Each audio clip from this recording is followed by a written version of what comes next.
by Louis B. Mayer before he joined MGM. And this building has an amazing history. Norma Shearer helped open up the building when it first was christened, but then later years it turned into central casting. So literally we are right here, straight out of central casting every day in Hollywood. And it was an important intersection near where a lot of the early filming happened in the heart of Hollywood. Having a historic survey will benefit us in two ways. One, it will provide us with knowledge, whether it's a tourist who's coming to Los Angeles to see part of our history, or whether it's somebody who's a fourth or fifth generation Angelino, like myself, wanting to know more about his or her city. It will give us that knowledge, that roadmap, and a way to navigate LA and understand our past. But secondly, it will also help us preserve that past by flagging those assets that we have. When there's redevelopment or a proposed project going on, we will immediately know what the historical significance of buildings and streets and neighborhoods are. Right now, that has been somewhat of a guessing game, or it's been uneven, and those who might have knowledge about a particular building come forward, but the city hasn't done that in a comprehensive way. So now we will have the tools to understand our entire city and its history.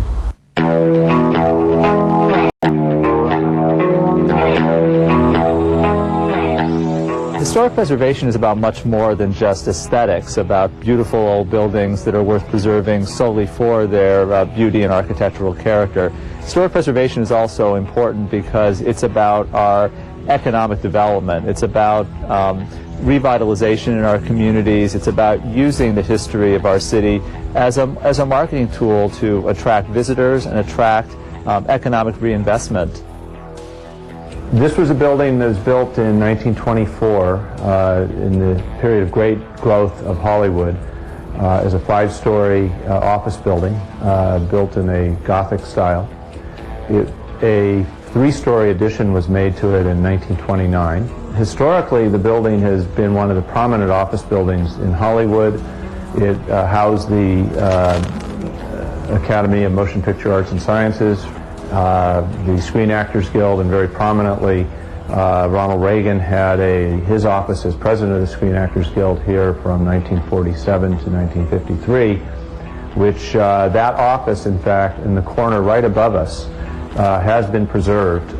Much of the paneling and the floor plan of that office was preserved, although the unit was converted to residential. That's what we have done with the building, is we took the 8 floors, leaving the ground floor lobby and 2 retail spaces as retail, and have put in 42 residential units that are apartments on the upper 7 floors.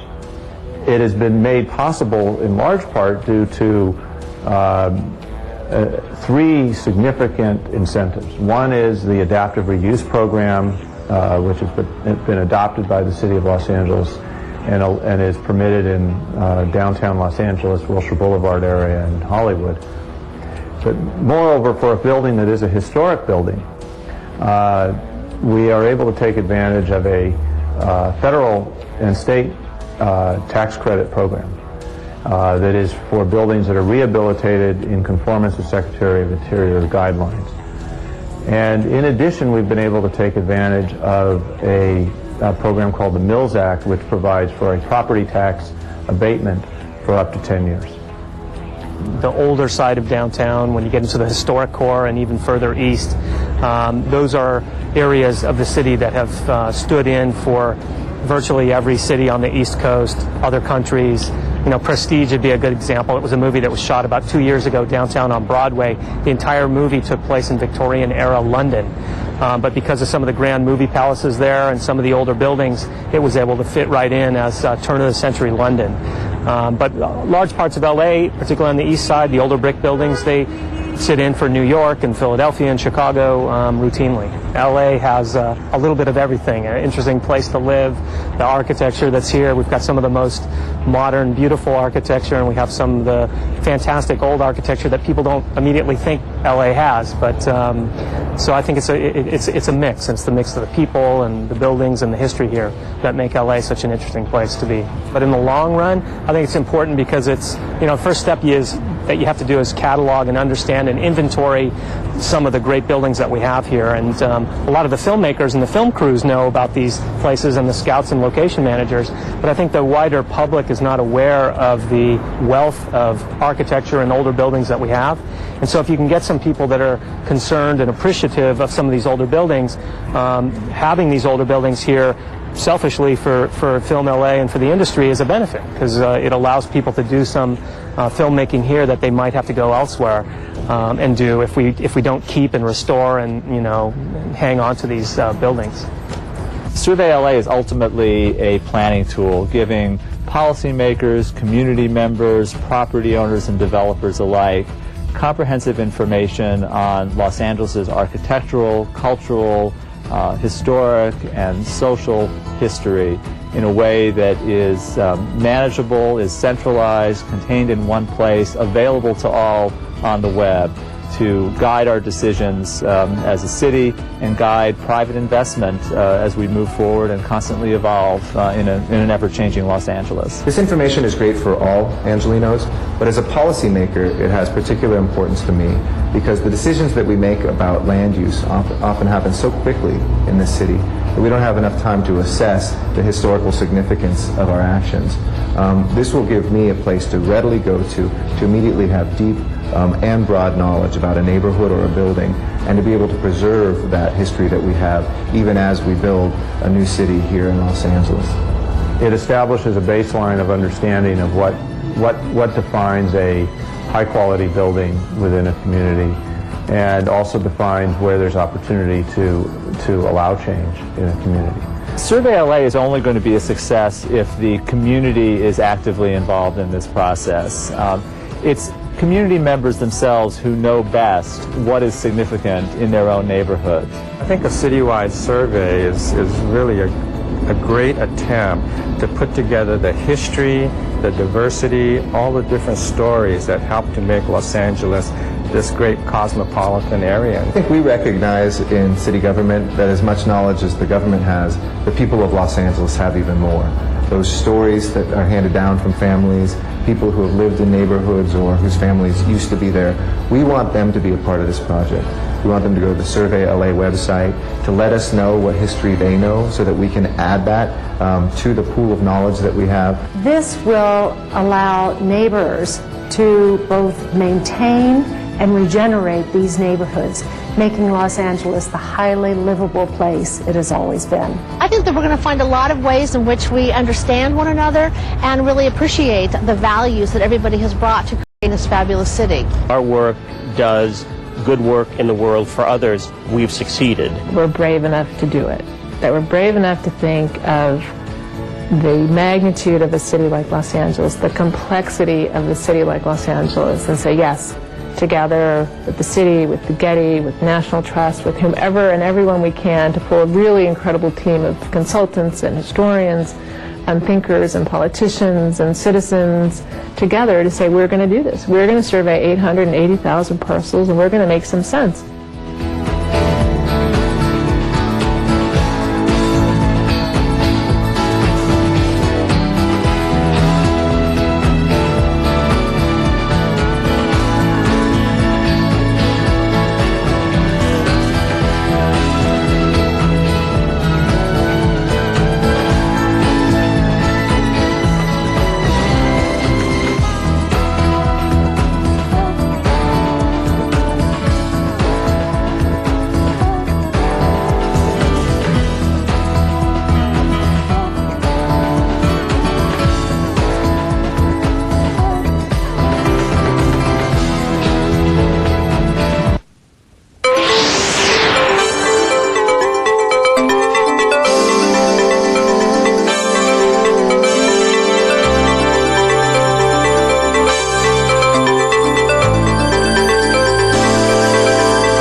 Good morning, Los Angeles, and welcome to your City Council meeting for Friday, December 10th, 2010.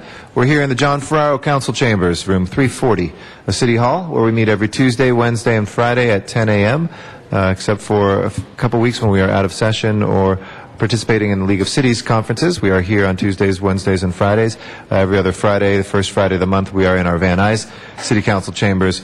Welcome first to our guests who are here, members of the public who have joined us in council chambers today. That is one of the 5 ways that you can follow your city council. The second is by showing up in San Pedro or Van Nuys, where our city council chambers there may be closer to where you live and where we broadcast these meetings live, and you were able to take testimony from members of the public from those locations as well. Third, we're broadcast on Channel 35, and we welcome all of our viewers on Channel 35 throughout the city's cable system, and we rebroadcast these meetings in the evening of the day of the meetings as well. Fourth, you can use your telephone and call the following number, 213-621-CITY, and it's called Council Phone, and you're able to listen using your telephone to Democracy in Action and your city council meetings. And then finally, through the internet, you can either watch live or archived footage of all of these council meetings at our city's homepage. That's www.lacity.org, and the clicks on the left-hand side, the links on the left-hand side, will take you to live streaming webcasts of these council meetings and archived footage of all of our past council meetings as well. So there are 5 ways to avail yourself of your city council in action, and also at our city's homepage you can find links to the city council agenda and all the materials that council members receive on all the items that are before us. You also can find committee meeting calendars. All items go to committees usually before they come here to city council, and our agendas are made available there for these meetings 72 hours in advance, 24 hours in advance for our special meetings. We also do have those agendas made available here for the public and posted throughout city buildings throughout the city. Thank you to Council Members Labange and Rosendahl who have joined us. We are now at 5 members. There are 15 members of our body, and we require 2/3 of our body to begin business. 2/3 constitutes, or 10 members constitutes a quorum, and then we can begin our business. So we're still awaiting the following council members who are late. Council members Huizar, Koretz, Krikorian, Parks, and Reyes. If you'll please join us as soon as possible. Each Friday as well, we do some special presentations for individuals and organizations, notable dates and accomplishments and achievements throughout the city, everything from high school sports champions to folks who have made a difference in communities, notable celebrities and other people who have contributed to the quality of life here in Los Angeles. We have 6 presentations this morning.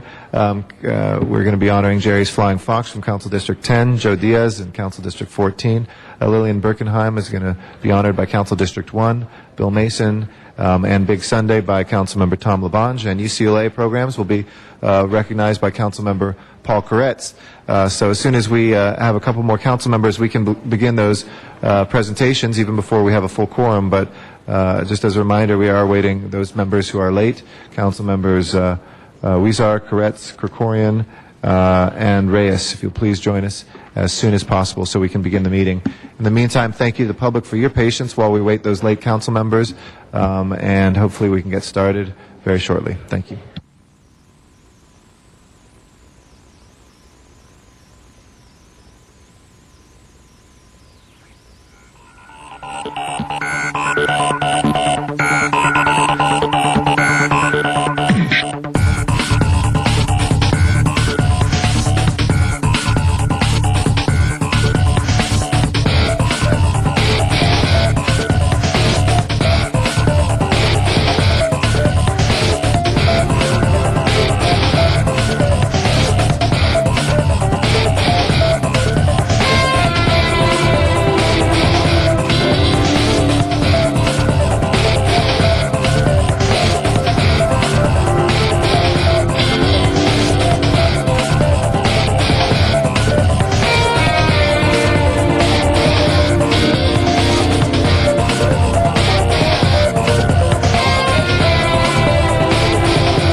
to welcome Dion O'Connell, who has arrived at 10:06. A few things passed on formal legality while he was gone, but we'll make sure those get reviewed. Councilmember Reyes is here. Thank you to Councilmember Reyes. And we're still awaiting Councilmembers Koretz, Krikorian, and Weezar. Are Mr. Labange or Mr. Reyes ready for presentations? You know?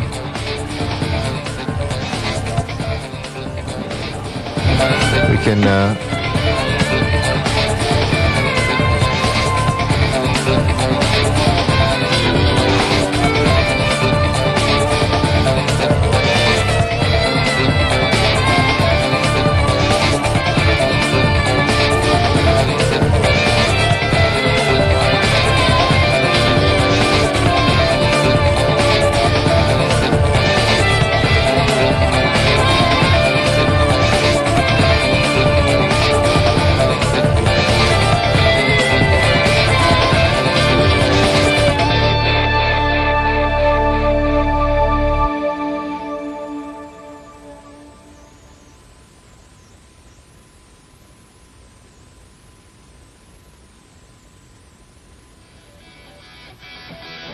All right, we have Mr. Smith and Mr. Koretz. We're just awaiting Mr. Weezar and Mr. Krikorian. We are one member light for a quorum. We have Mr. Smith recorded. Mr. Englander, don't you worry.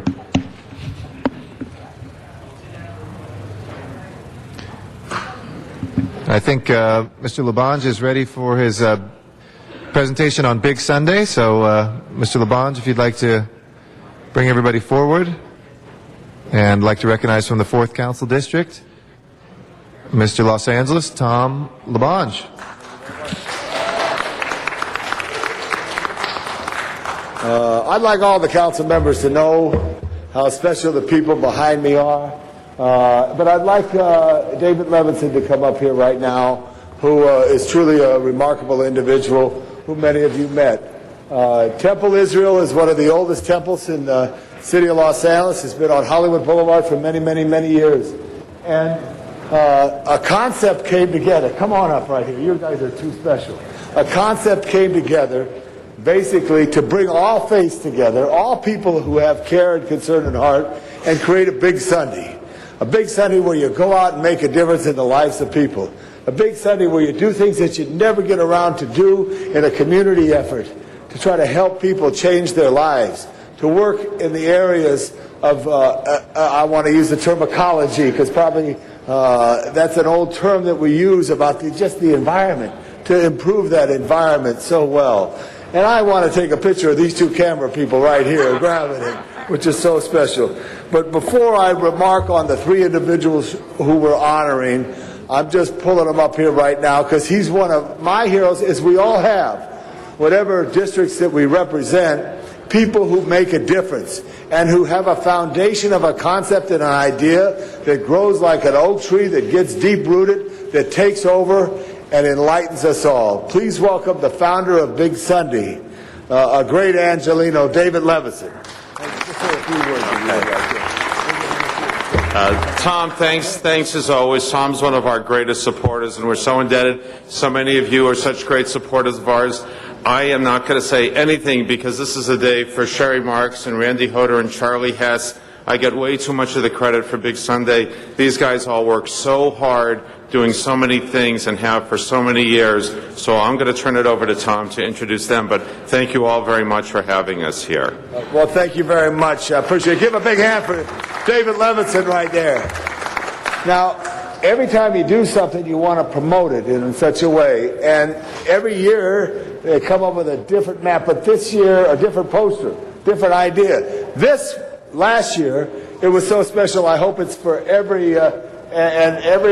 for the future, because it had a great map of the city and it had a hand, and that was Big Sunday. And Randy, I know, Charlie, I said it wrong. I'm moving too fast, Charlie. Thank you. Should borrow your glasses. Charlie, I want to thank you for being the creative force, for your enduring hard work, your dedication, and your soulfulness, which is so important. You designed this very special graphic that talked about the city and talked about Big Sunday. So on behalf of Mr. Garcetti and myself, we want to salute you, the whole City Council, Charlie Hess, for being who you are and being big, real big on Big Sunday. Thank you very much. Thank you. Okay, congratulations. Good job right there. Randy. Thank you, Mr. Labange, and thank you to all the Big Sunday folks. Like to come forward and say a word? Yeah, absolutely. They're all going to say a word in just a second, but I Please. want to introduce Randy Hodder, right here. We want to thank you for your Big Sunday director, for all the work that you've done, and it's special. Because without people doing this, things don't get done. Without connecting people, think how many lives that you have changed. With the great seal of the City of Los Angeles, I want to congratulate and thank you for your work on that. Thank you very much. Thank you, Randy. Sherry Marks. Okay, Sherry. I got it. The managing director of Big Sunday. Any community effort takes like an orchestra, a conductor, someone who makes it happen. And you've made it happen. It's very inspiring, and I know the mayor has partnered over the years with Big Sunday to make it a larger day of service. So it's truly special. And I want to again salute you especially for your work and congratulate you for all of it. Sherry Marks, thank you very much. Okay, you want to say a few words? No, thank you. They just want to say thank you. So in three, say thank you. Thank you. Thank you, thank you, thank you. Big Sunday's coming up when next year?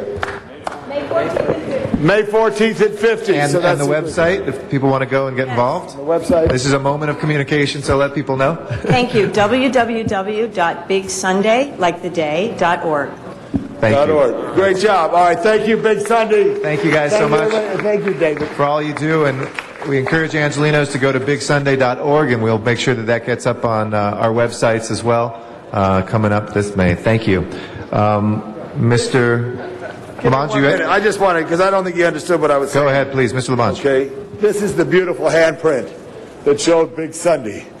And you see, that's the city of Los Angeles right there. That's all of us. And it started because these people care about others. Give everybody from Temple Israel and everybody from Big Sunday a big hand again. Thank you very much. Thank you. All right, and Mr. Labange, are you ready with your other presentation, or do you need a little more time for that? All right, I think we'll recognize Councilmember Huizar. And while we're waiting that, please call the roll. We do have 10 members.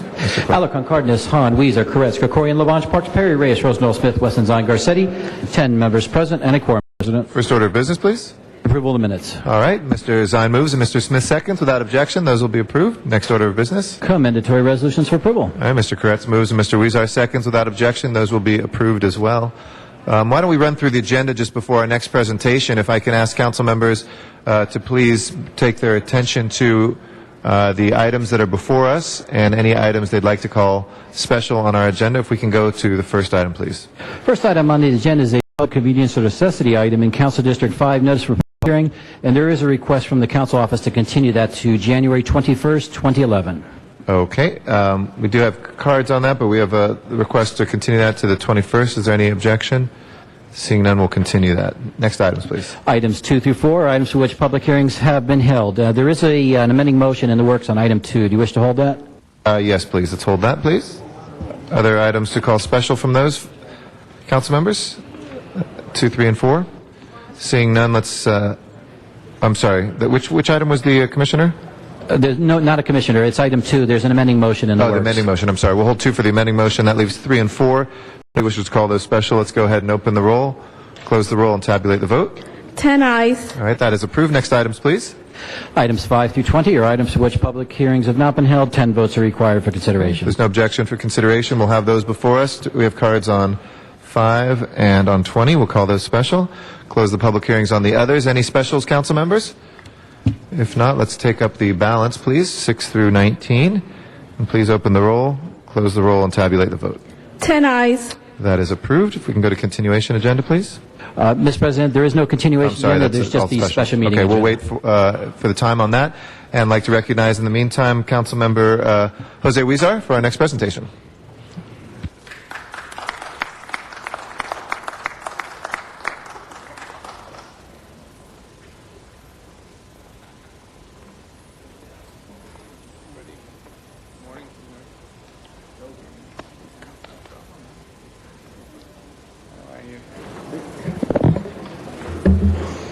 Thank you very much, Mr. President, and I'm really excited to be standing here today with a resident of Boyle Heights, someone who has made a huge difference in the lives of countless young people and who has made a huge difference in his community. And I'm talking about neighborhood, I'm not sure if I could even call you activist, but you're a neighborhood homeboy who has done so much for our community, who has been committed.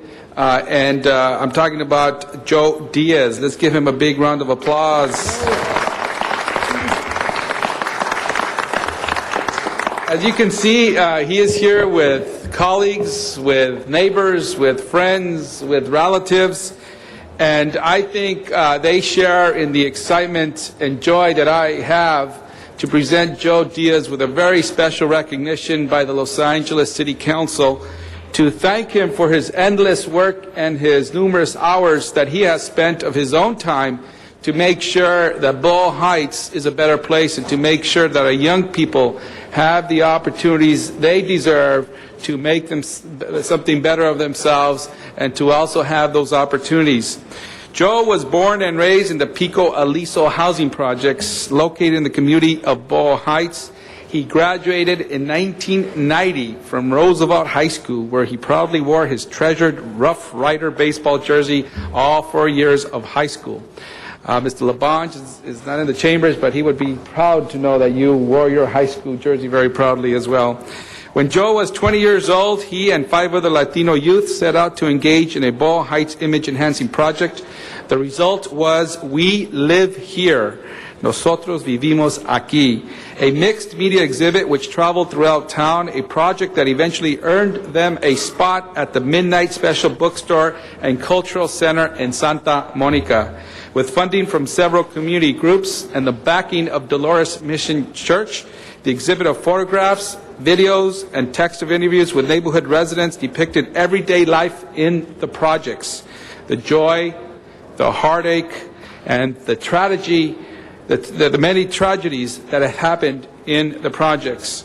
Joe was deeply affected by gang life, growing up in an area that was heavily surrounded by 11 active gangs, yet he somehow managed to avoid getting immersed in that negative life and instead did positive things, and now he continues to do them. His working credits includes Esperanza Community Housing, the Los Angeles Conservation Corps, and Homeboy Industries. In 2000, Joe was hired to work with the Los Angeles Youth Opportunity Movement, Boyle Heights, as a youth development specialist. Joe has made a positive effort to contribute to his community by mentoring and guiding young people to better themselves and to stay out of trouble. It has become his personal goal to assist local youth suffering from domestic violence, substance abuse, gang-related problems, and educational stumbling blocks, and to guide them into the right path. Joe is the first person to volunteer for any task in any situation, and he is one of those people who quietly sits at events, doesn't look for recognition, despite the fact that he probably did the most to make that event happen.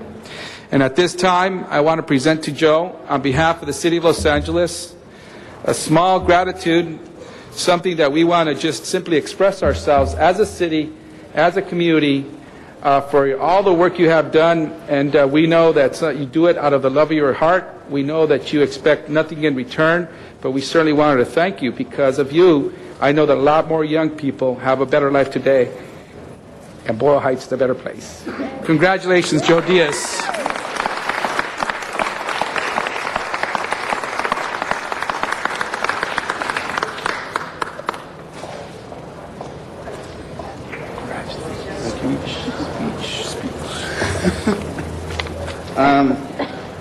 Just like to take the minute to thank Councilman Weisar on all his help that he's done for the Boyle Heights community, for City of 14.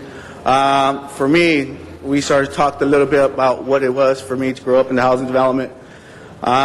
Getting the opportunities to give back is what I got when I was a young guy growing up in the housing projects. For me, I've had 3 mentors that really are my motivation, which was Father Greg Boyle, Bruce Saito from LA Conservation Corps, and an old sergeant police officer from Hollenbeck Division. Those 3 guys sort of guide me, help me what I needed with Now, on my way over, I was thinking, what am I going to say? And I'm like, I don't know what to say. But just to thank everyone who's here. On my way over, I drove with two of the most important women in my life.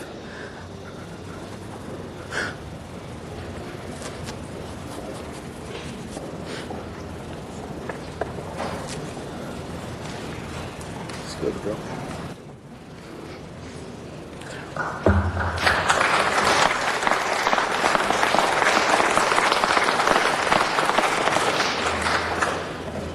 Who are my mom and my wife.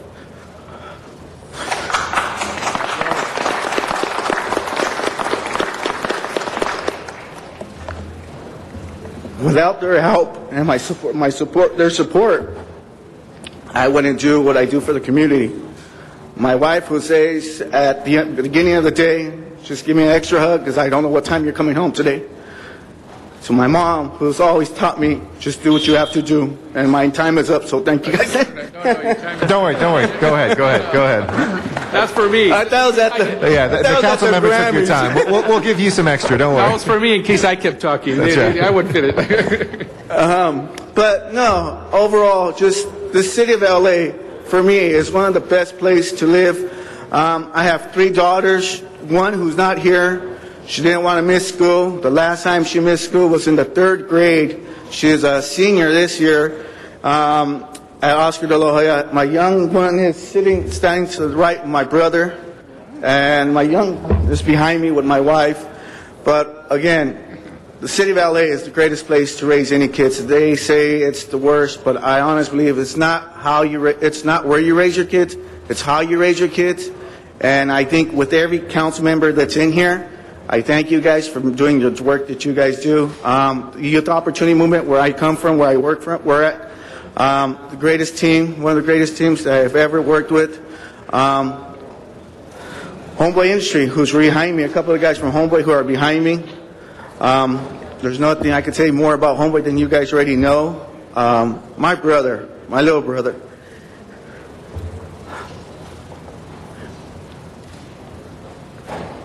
My staff didn't know I was a crybaby. But first, he's the guy that I go to the most. I may have 3 good mentors, but my little brother is my biggest mentor. That's it.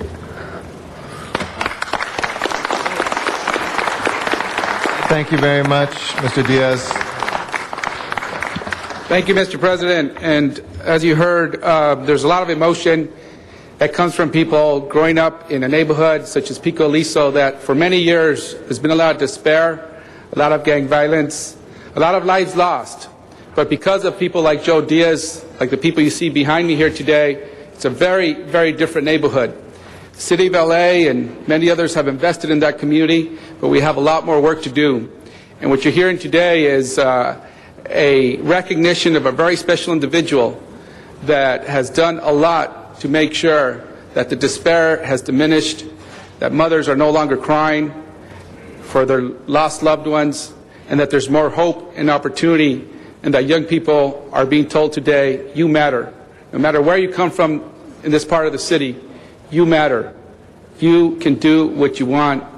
We are here to support you. So Joe Diaz, thank you very much for representing Boyle Heights. Thank you very much for working on behalf of Boyle Heights. And thank you for just being you. Thank you very much. Congratulations, Joe.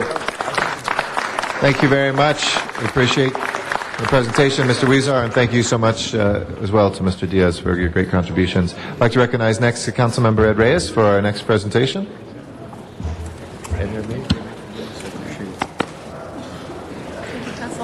See you back here right now. I'm going to go over there right now. Thank you. Thank you.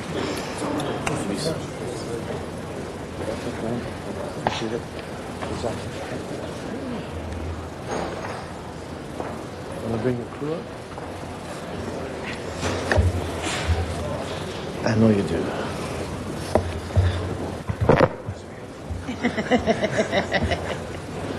I'll start crying.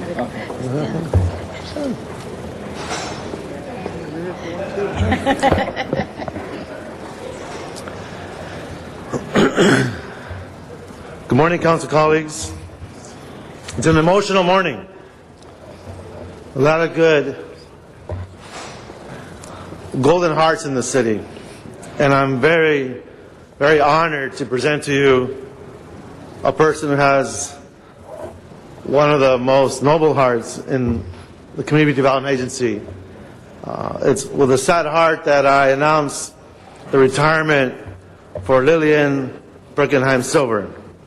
Today, I recognize and thank Lillian Birkenheim Silver for her 34 years of outstanding service to the Community Development Agency and to the City of Los Angeles.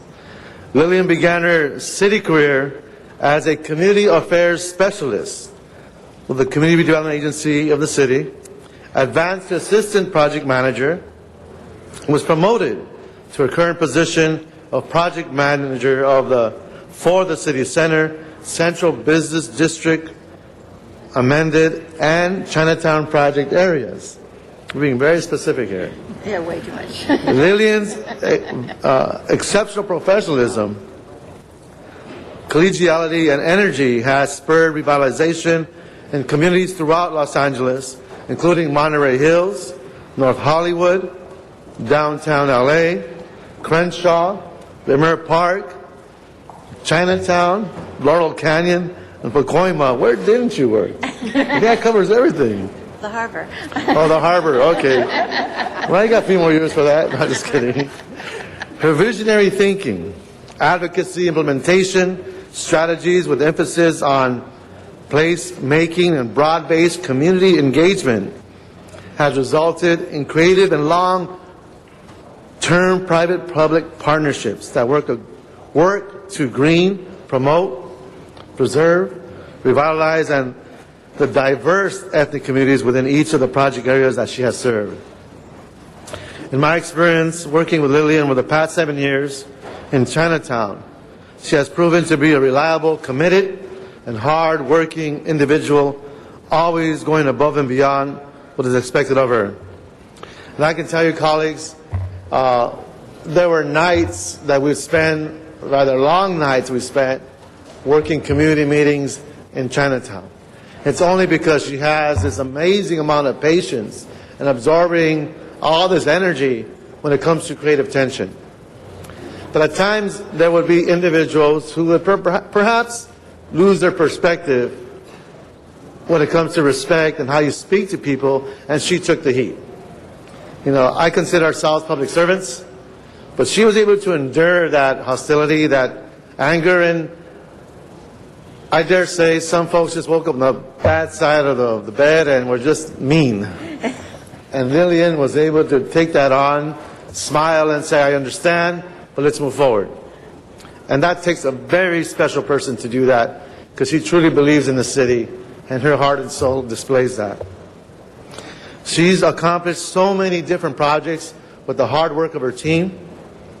And Lillian is essentially the head of a very talented pool of people, but she learned how to harness the talents of the whole range of perspectives and actually get things done.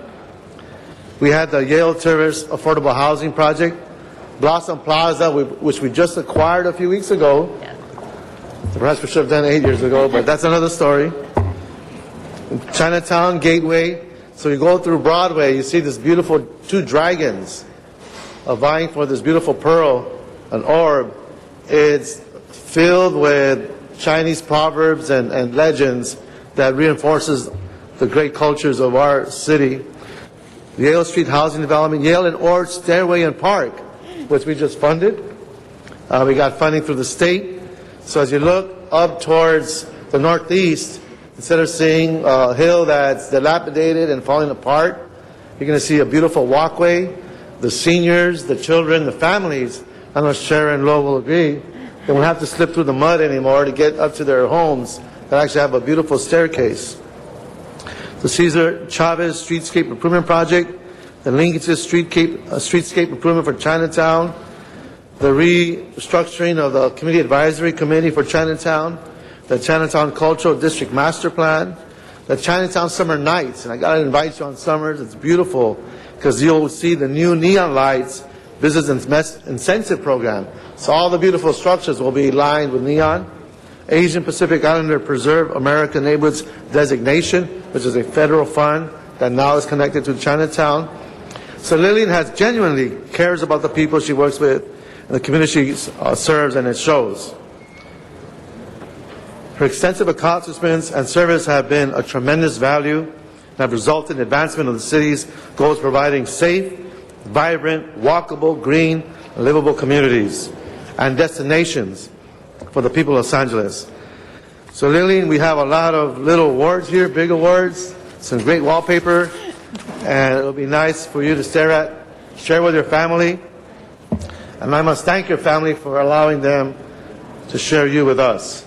So there's a lot of whereases, and I think I spent a good part of my 6 minutes touching on a lot of them. Yeah. But Lillian, from the bottom of my heart, on behalf of all the people of Los Angeles, I want to say congratulations. Thank you for everything you've done, and your footprint is everywhere. Thank you Congratulations, so much. Lillian. Thank you.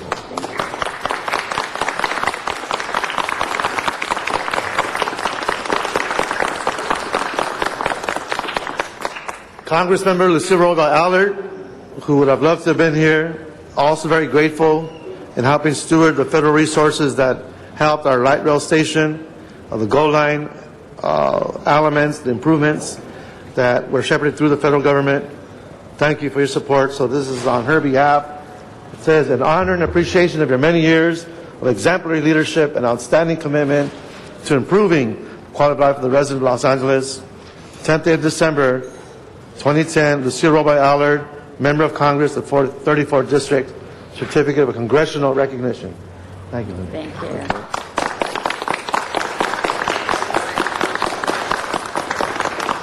This is probably the most valuable one.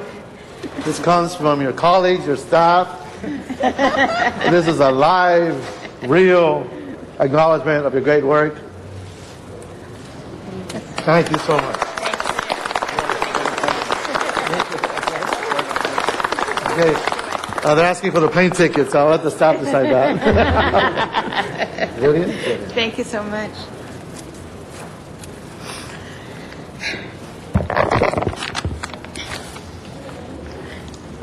It has been my privilege to work in this diverse city and amazing neighborhoods with the caring community members, dedicated council people who go beyond the call of anybody's duty, nobody can even imagine, and dedicated CRA and city staff.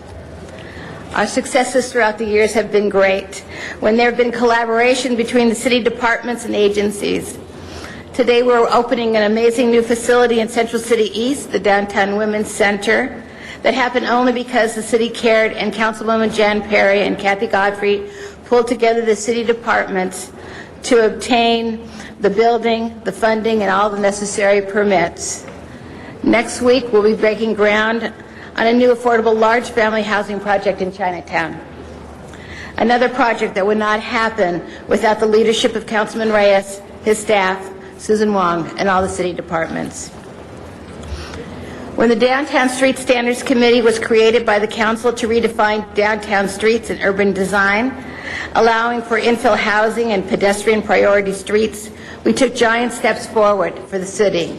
Because of the collaboration between Simon Pastucha and Emily Gable for city planning, Jay Kim and Tomas Carranza and Chris High from LADOT, Clark Robbins and Len Paco from BOE, Greg Fisher from CD9, Karen Yamamoto from CRA, and our ever-diligent consultants Pat Smith and Alan Rifkin.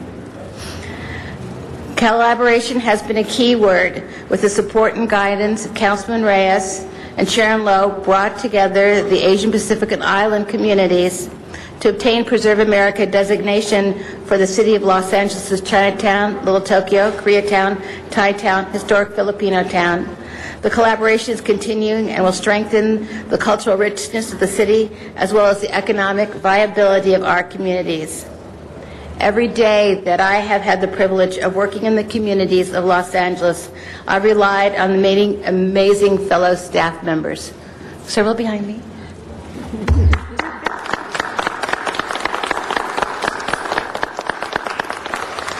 Amazing city staff, and of course nothing could be possible without my husband's and family's constant support.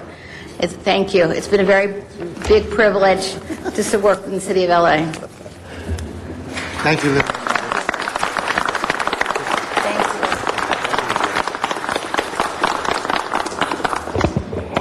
Thank you, Council President. And thank you, Lillian. Actually, before you leave, Mr. Huizar would like to say something, and then Mr. Labange. Mr. Huizar? Great. Well, thank you very much, Mr. President. Lillian, we're going to miss you, certainly, in downtown.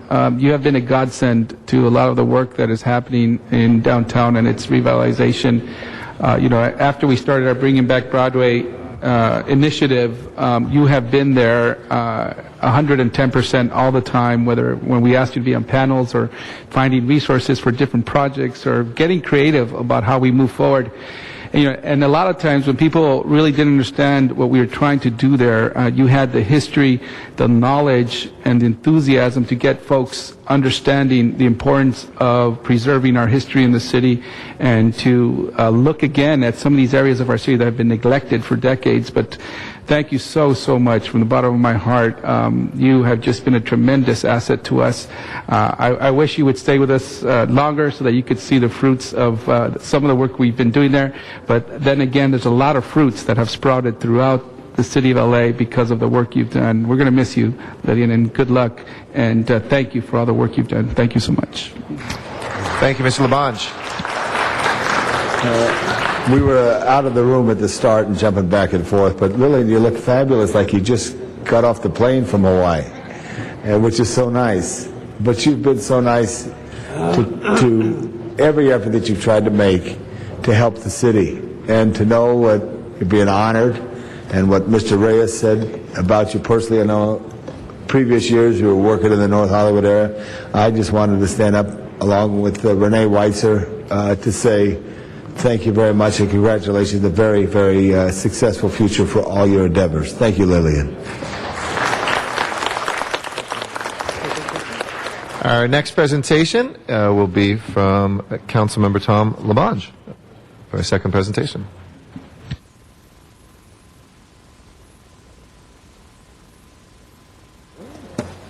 Thank you very much. Mr. Krikorian, if you'd like to join me, or it's good regards, or whatever you would like to do, would be fine. I know it's a great effort here. We have the team.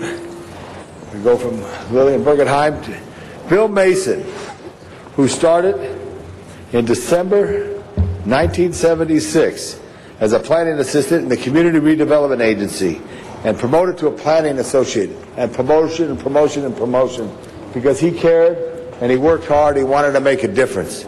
Throughout his career, he has handled over 34 years of service, has been the lead planner in 9 areas, including Pico Union, Chinatown, Normandy, Adams, Normandy, Mid-City, Western Slauson, in District 6 and 7, as well as in North Hollywood.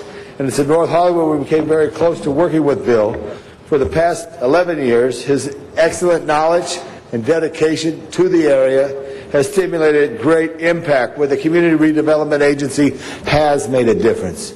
And I wanted to join with Paul Krikorian today to salute Bill for his over 35 years of service, and also ask that my deputy, Alice Roth, who's worked very closely to join us here at the center table, because Bill has been so instrumental in working with Alice and the whole team of people, which really is nice.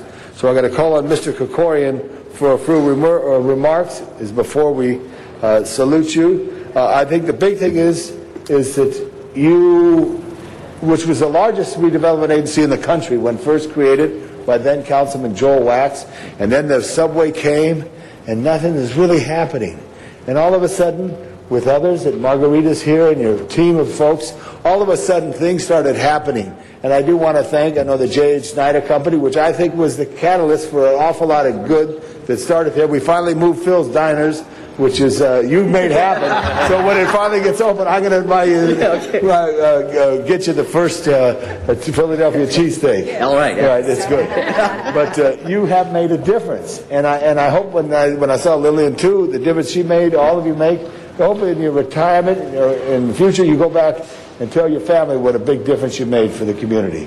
Bill, I'm going to ask Mr. Kokori to say a few words. Thank you. Thank you, Tom. And Bill, congratulations on a great career and best wishes on your retirement. You know, I grew up in the Valley, and my grandmother lived in North Hollywood, and so I've seen North Hollywood go through tremendous changes. And in the last dozen or so years, there's really been a renaissance in that area, and it's been, through the efforts of this city, through Councilmember Labange's leadership, through the work of the CRA and people like you, that we've really been able to take a neighborhood and turn it around, and that's, I think, a lasting legacy that you'll leave behind. And my office's work in that area with the CRA and the Business Assistance Program and the facade improvements that we're doing will really be a part of the continuing economic resurgence that's creating jobs and putting people back to work. And I just want to let you know how much we appreciate all your efforts and wish you all the best. Thank you very much. And Paul, thank you very much. I know when you mentioned about your grandmother and everybody, 1969, I was going to West Valley Occupation, and I got a job at Wise Printing in Van Nuys, and he took me down Lancashire, and this is the main drag of the valley, and all what was the thriving furniture stores and all the activity, but then the challenge and the change, and then you over a long haul. Right. The CRA has made a difference, and it's because people like Bill Mason. So, Bill, on behalf of all the members of the council, Mr. Kokori and myself, we join here in saluting Bill Mason for his 34 years of great service to Los Angeles. Thank you, Ray. We'll look over here first. Okay. And Mr. Koretz would like to add his good wishes as well. Mr. Koretz. And over here first. Yeah, I think this is kind of funny because I actually signed the commendation, didn't look at it, and then realized it was for somebody who I've known for many, many years, a good, close family friend. My wife Gail, who worked for Joel Wax, watched from closer up the good work that he had done in North Hollywood. And I have to say, between him and his wife Pam, who I know couldn't make it here because of work commitments, they have done more things that have positive impact on the community than many couples that I can think of. There are very few. Pam is the director of Math for America in Los Angeles that trains math teachers, which is a desperate need, and raises the money to do that. And Bill has had a tremendous impact with all of his good years of exceptional planning for the city of Los Angeles. So I just wanted to commend you, and this is a pleasant surprise to me, although sorry to hear that you're retiring, but we thank you for all your great work and your friendship as well. Thank you, Mr. Koretz. Oh, and Mr. Reyes, I think, wants to add his good wishes too. Yes, I just want to say thank you, Bill. Bill and I worked together in the early 90s, and we were taking on a pretty tough area in Pico Union, and we worked on some fascinating projects. The one that stands out the most, we actually had the audacity of designing a housing facility that you probably would have found in Orange County, right in Pico Union. It had separate garages, their own driveway, a beautiful lawn in the front, and we structured it so that they can eventually become homeowners. And it was right in an area that no one would ever imagine a facility like that should be built. With Bill's stewardship and the team back then, you made it happen. Today I still have families thanking us, and I've always mentioned the CRA family for helping us in that endeavor. And Bill, you're a big part of that. So you've left for profound impressions on many, many families and children on that alone. So I can imagine what you've done from that point on. So thank you so much, and we're going to miss you.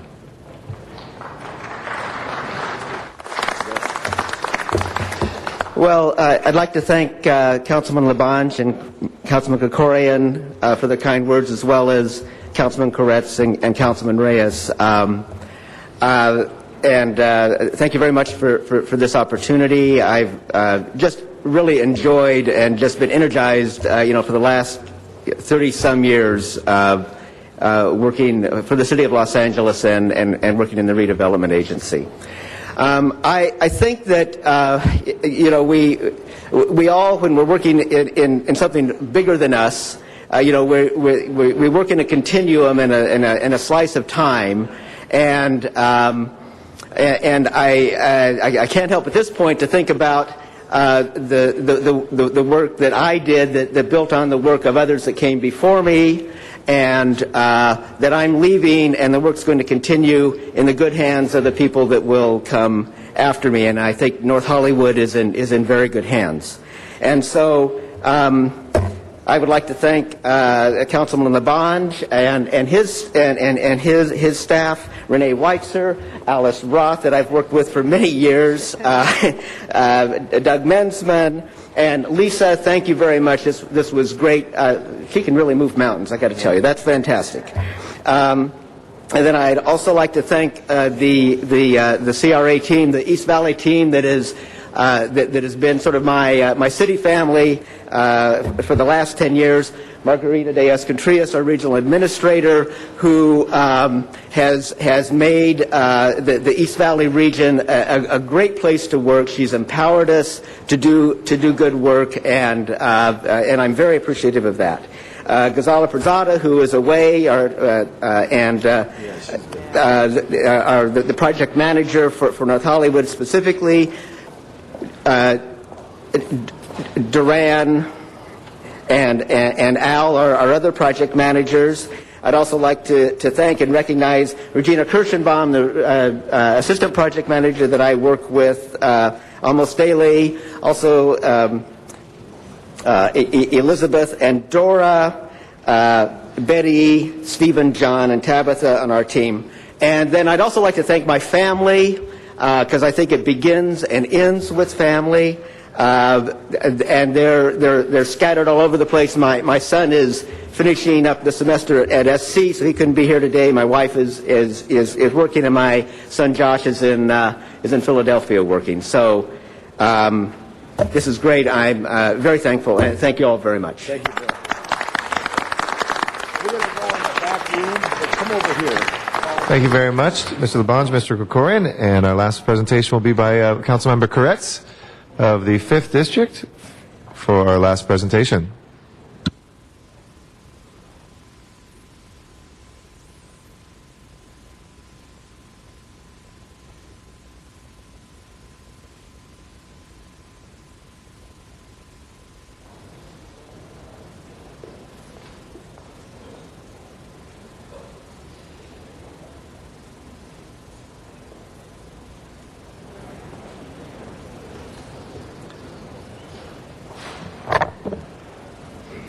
Well, thank you, colleagues.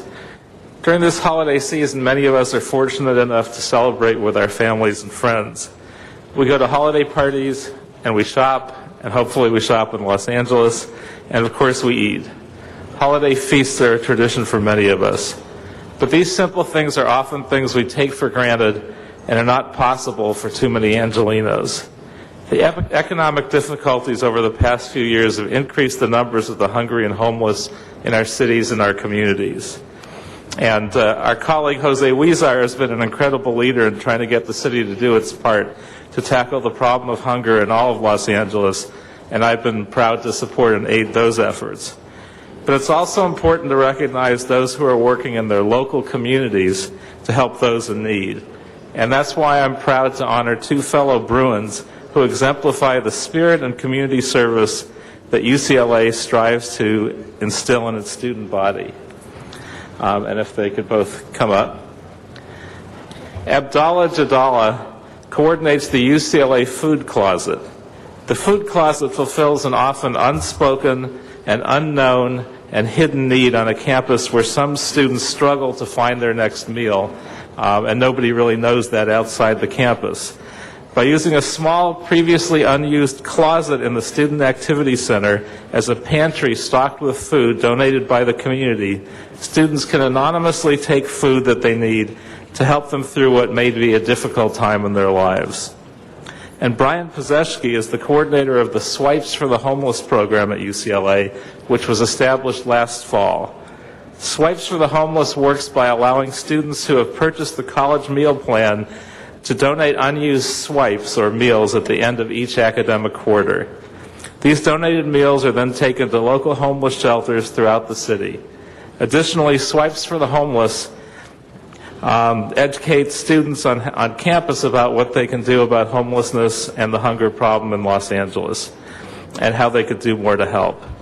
And they also have a subset program which is very similar to a program we just started in Los Angeles to identify waste food on campus and to get that to the homeless as well.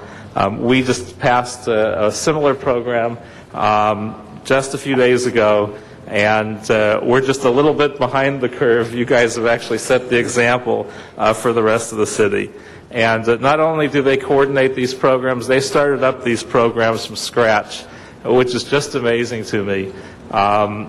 It's a sad thing that we actually have some homeless students on campus at UCLA, but at the same time, it's great that we're providing food for them and enabling them to help finish their time at UCLA. So we thank you all for what you've done so far. We know that you'll both go on to careers that use your creativity and compassion, and I'd like to give you a moment to say a couple words.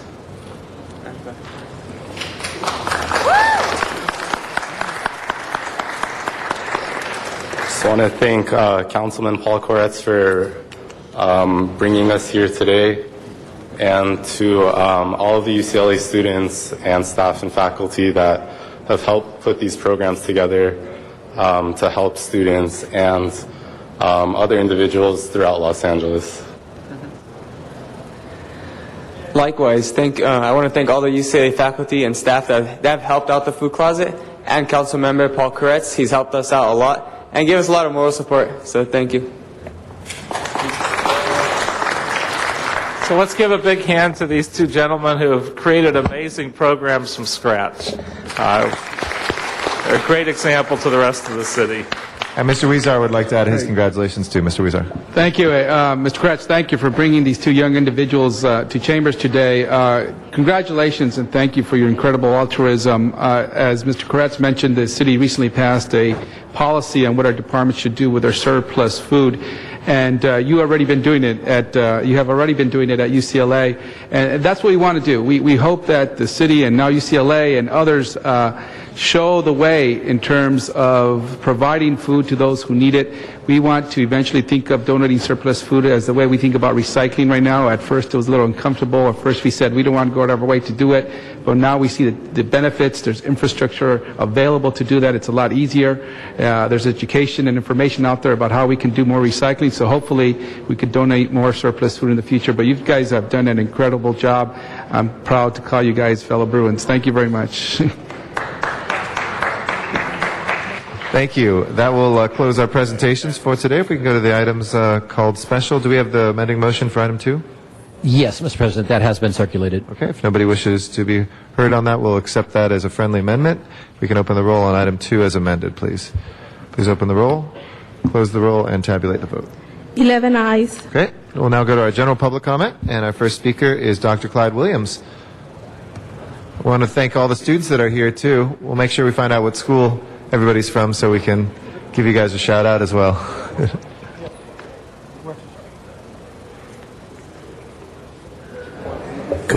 Could we have the students stand up and we can applaud for them, maybe? Okay, since my clock is running. Dr. Clyde Williams, 4115 Barrett Road, El Sereno, Northeast LA.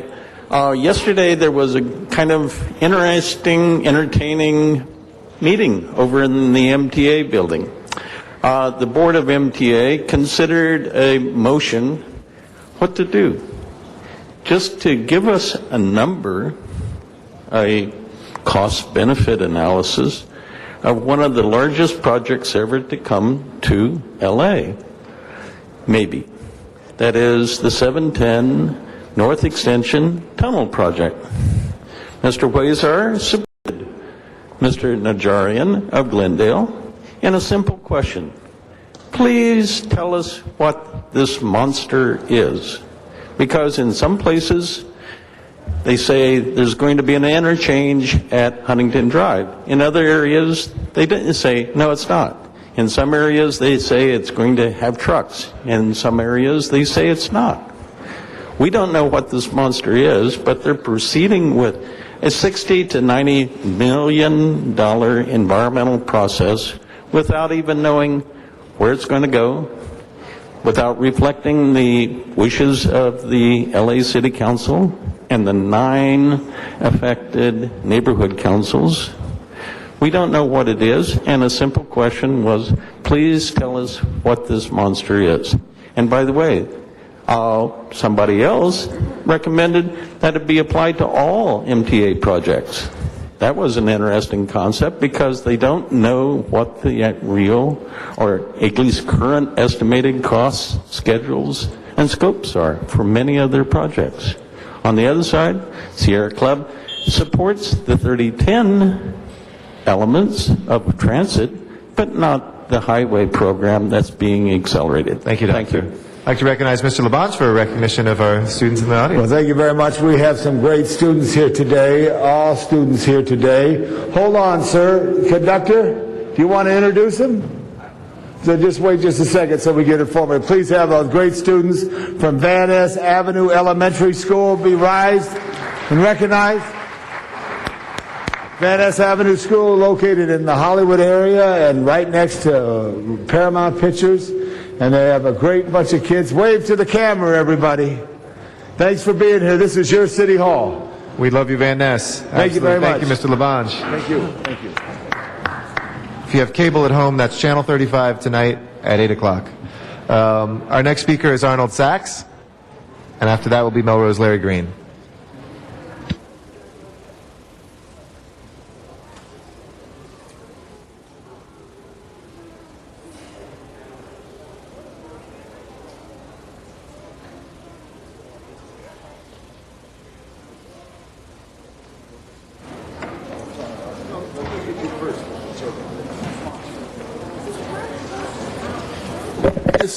Thank you. Good morning.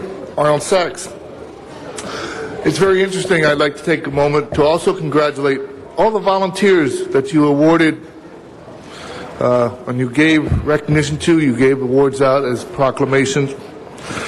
But there's a group of volunteers who work at the airport, Traveler's Aid, that is going to be discontinued because, according to what was said at the airport commission meetings and written in the newspaper, they have a $400,000 contract. Volunteers having a contract with the city. And B, it's more economical if city employees run the program.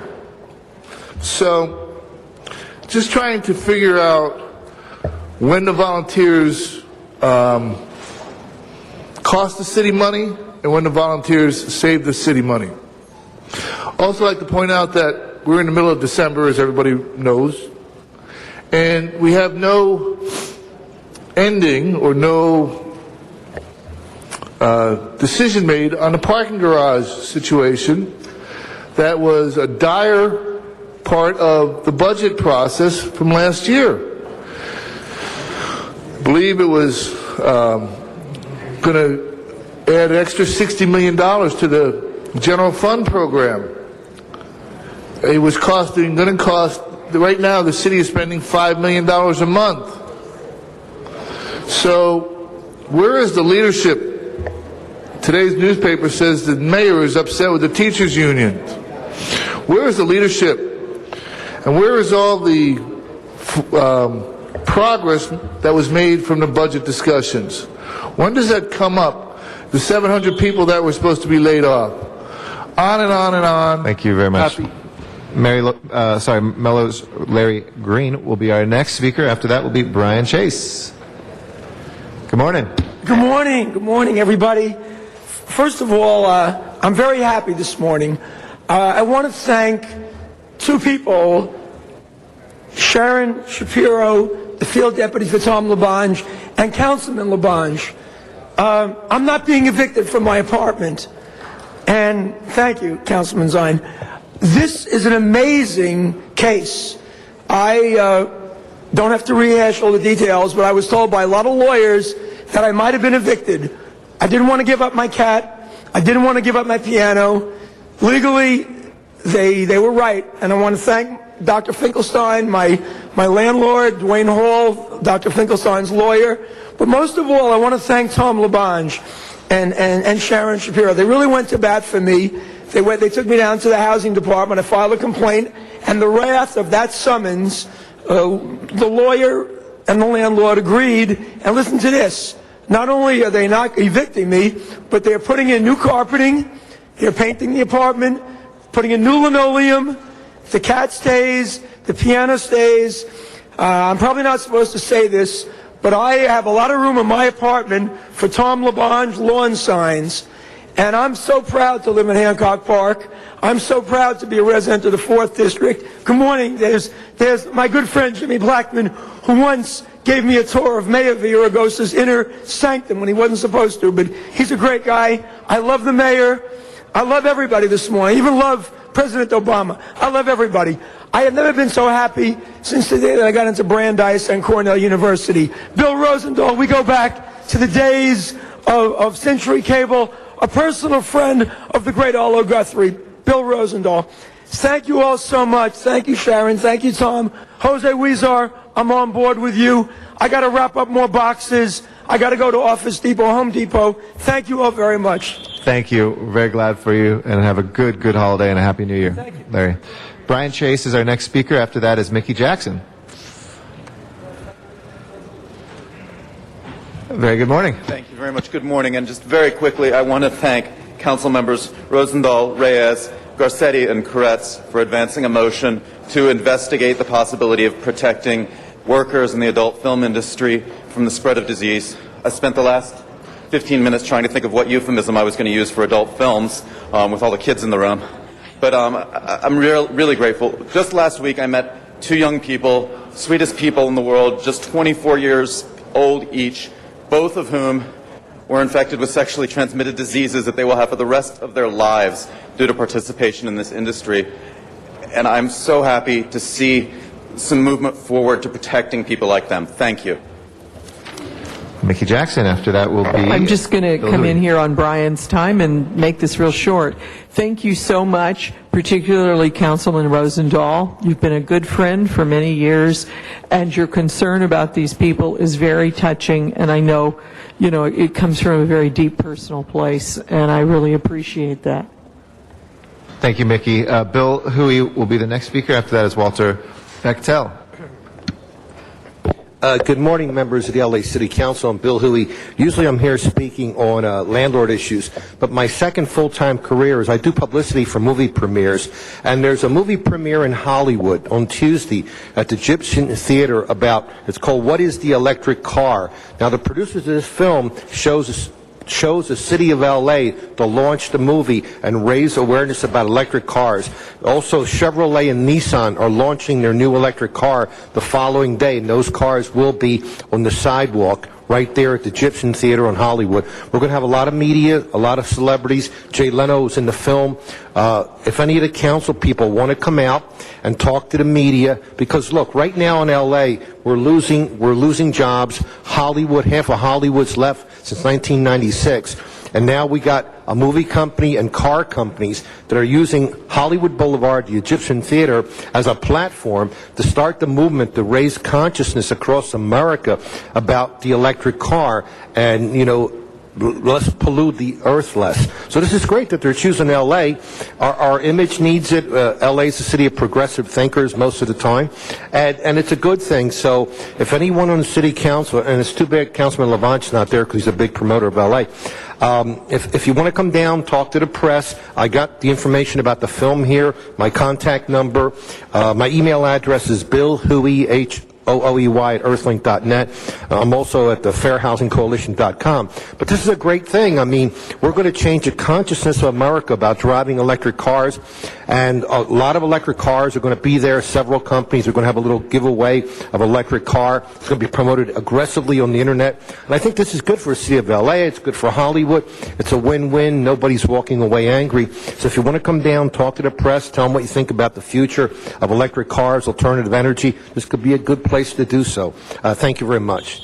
Can I ask you a question? Yeah. That documentary you talked about, is that the one where Art Garcetti came out on a mock funeral of the electric car? Did you see that one? Okay, I haven't seen them. I've been so busy promoting it, I haven't seen the movie Mr. yet. Huizar, there's a but bit it's called part What of it. is the Electric Car? We expect Jay Leno there, Ed Begley Jr., and a host of others. So it's a really good, moment for L.A. I'm sure Mr. Garcetti's interested in that. Thank you very much. Great documentary, right? 11-year electric car driver. Can I give this to the sergeant? Sure, absolutely. Thank you, Mr. Hui. Walter Bechtel is our next car speaker. bus, you know? Thank you, absolutely. All right. And Glenn Bailey will follow Mr. Bechtel. Thank you.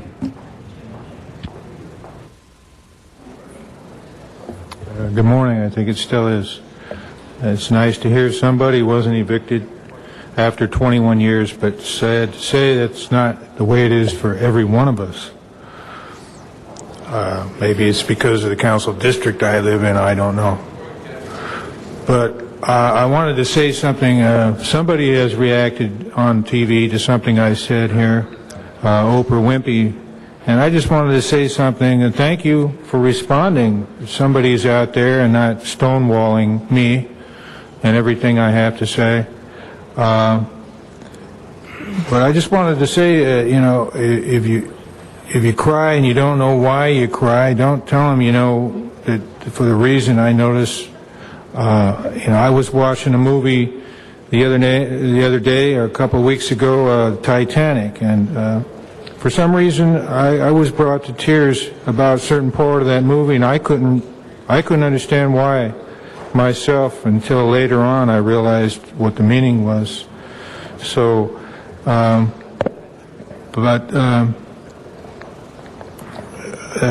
guess that's all I wanted to say. I'm just really shocked that some people are getting some justice in some parts of the council districts when they're being evicted after 21 years or however much time, but in other parts of the city we're not getting justice. And I wish that there would be equal justice, but apparently that doesn't. That's not the way things are. We're still permanently relocated from our hotel, and none of us have been guaranteed. Our rents are not guaranteed past the relocation amount of money we were given. And so we're going to be having a lot of trouble here very soon as our relocation money runs out. Bailey is our next speaker. After Mr. Bailey is Jack Humperville.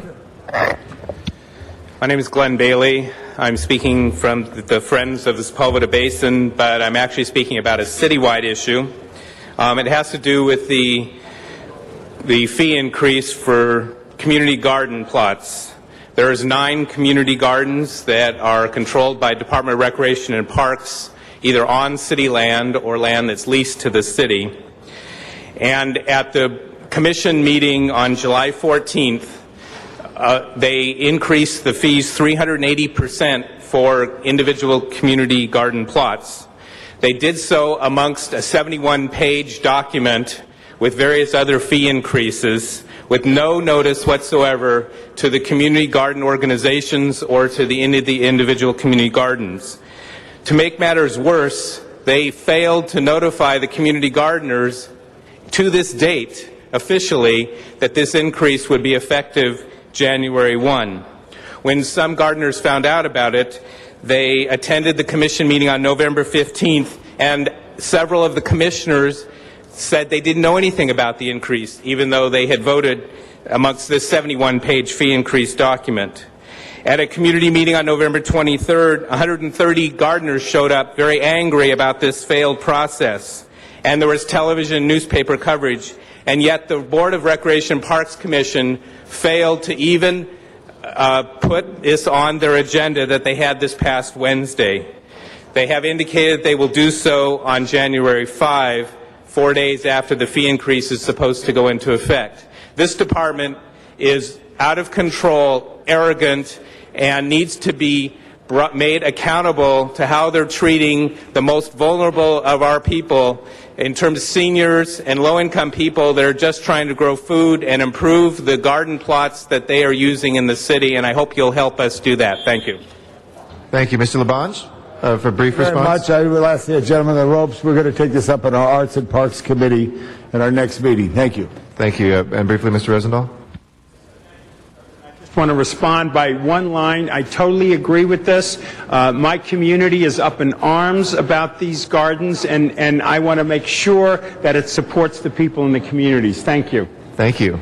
Jack, you are on the base, and Wayne Spindler is on deck. Go ahead. Good morning. My name is Jack Humphreyville. I'm with the Greater Wilshire Neighborhood Council, and I'm the chair of the DWP Committee. I'm a contributor to City Watch. It appears that the City Council is not going to override the mayor's veto of the ballot measure to allow the council to remove the general manager or the commissioners with a two-thirds vote. I gather the mayor was working overtime yesterday, pounding on a number of you people. I might also say that a number of us are exceptionally disappointed about the emasculation of the ratepayers advocate, especially after all the positive feedback we received during the meetings all around town. But I guess you caved to the pressure of the IBEW, who are concerned about the increased transparency and sunlight that would be cast upon the relationship with the DWP. However, I think you have an excellent opportunity to exercise your charter-given rights in picking the next commissioner for the DWP. As you know, Lee Albert has resigned after 3 years, and therefore the mayor is going to appoint somebody. I sure hope you guys are going to do a thorough job of vetting of the qualifications of this next commissioner before approving him. Not like the last guy that came through for the airport, where you had a meeting in the morning and then he was approved about 15 minutes later. I would also like to thank what I call the 7 people on the council who I think did an excellent job for the ratepayers. Jan Perry is one, Greg Smith, Bernie Parks, PK2 as I call him, Mr. Krikorian, Mr. Koretz, Tony Cardenas, thank you very much for standing up for us in time, and also who got the most improved award, my friend Bill Rosendahl. Thank you very much. Thank you. Wayne Spindler is our last speaker for general public comment. Well, a good thing happened. The day of Lee Cannon Alpert is over. The reign of terror is finally over with. The one-man committees, of which he had 6 or 7 of them, which he called them committees, but when you look on the website, he was the only one on the committee, and he was the chair of the committee. Now, since that happened, we also hear that somebody was given $50,000 to give a verbal report to the mayor that whatever his name was, that was the head of the utility, and then the other one was H. David Nahai. They all have these initials. And both of them were having problems mentally dealing with managing the DWP to such a point that the mayor had to give $50,000 to find out why these 2 gentlemen can't get along with each other. You don't need $50,000 for that. I'll give you the verbal report right now. It's because you've got a green program that you can't meet. And you're taking all this money in on these rate increases, and you're going to allocate them to a green program to build infrastructure that will not be able to sustain what you claim it's going to sustain. And now he wants to make it 40%. It's going to be 20% green. Now it's going to be 40% green. And they can't do it. So you have 2 choices.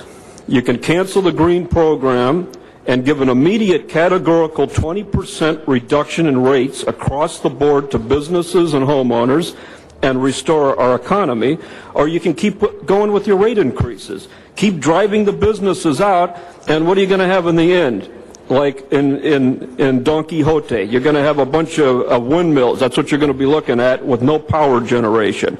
So we need a rate cut, and we need an elimination of this green phony program. Thank you. Thank you. That will close our general public comment. If we can go now to items called special. We have item 5 called special for cards, and Arnold Sachs is our first speaker. He'll be followed by Wayne Spindler.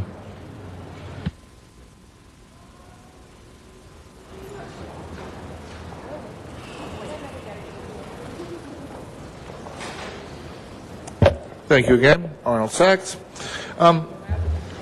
Very simple item, actually, on the agenda, but when you read it, there's something in it.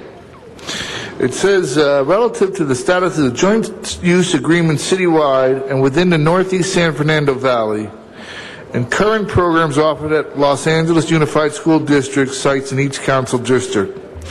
So why differentiate between the Northeast Valley, San Fernando Valley, and current sites in each council district? Why not make the communication current sites in each council district alone? That way, it's not two items on one agenda, number one. Number two, these programs offered at LAUSD sites in each council district. I believe LAUSD came up with an idea of charging fees for groups to use school sites for their programs. So I'm wondering, because in today's Daily Breeze, settlement to prohibit school fees, that school districts can't enact fees for students because it, according to the article, the ACLU said it will, by doing this, this agreement means all students have an equal opportunity to achieve their dreams irrespective of their family's financial circumstances. So any fees enacted by the LAUSD, I'm wondering if they're legal for programs being held on LAUSD sites within each of your regions. And again, you have the Prop 26 that was just passed. So I wonder if how that would play into these fees for any LAUSD program. Thank you. That matter is now before us, colleagues. Wayne Spindler, number 5, Wayne Spindler. The clerk had the card. Oh, all right. LAUSD, the 5 initials of failure. And now we have something about joint use agreements. What are these agreements exactly? What do? They just say that we're going to have some sort of a report. So far no money has been expended yet in terms of how much the special consultants are going to be paid, how much overtime the consultants are going to be paid, how much it's going to cost for the consultants to prepare the report. Because that's what happens here in all of this, is that after these things happen, you need experts. Experts are people who get hired by the city at exorbitant rates, and they get charged to all of us. And then they, like the mental report by the psychiatrist to the mayor about Mr. Freeman. So what are these joint use agreements? And why just within the Northeast San Fernando Valley, which is comprising CD7, CD6? And we have somebody who represents CD7, and maybe he should comment about exactly why do we need to focus just on the Northeast San Fernando Valley. The LAUSD has its own budget. Why is the city government itself involving itself in that issue? Because the mayor tried to take over schools from the LAUSD, and apparently that wasn't a successful venture. The city of Los Angeles needs to stay out of the affairs of the LAUSD. The LAUSD needs to start educating and graduating people at a higher rate than 30%. So this should be voted down, and a resounding no in the involvement of the city with the LAUSD. That should be what should happen. Thank you. All right, thank you. That matter is before us, colleagues. We'll roll. Close the roll, tabulate the vote. 12 ayes. Next item, please. Item 20, called special for cards. Arnold Sachs, number 20, Arnold Sachs.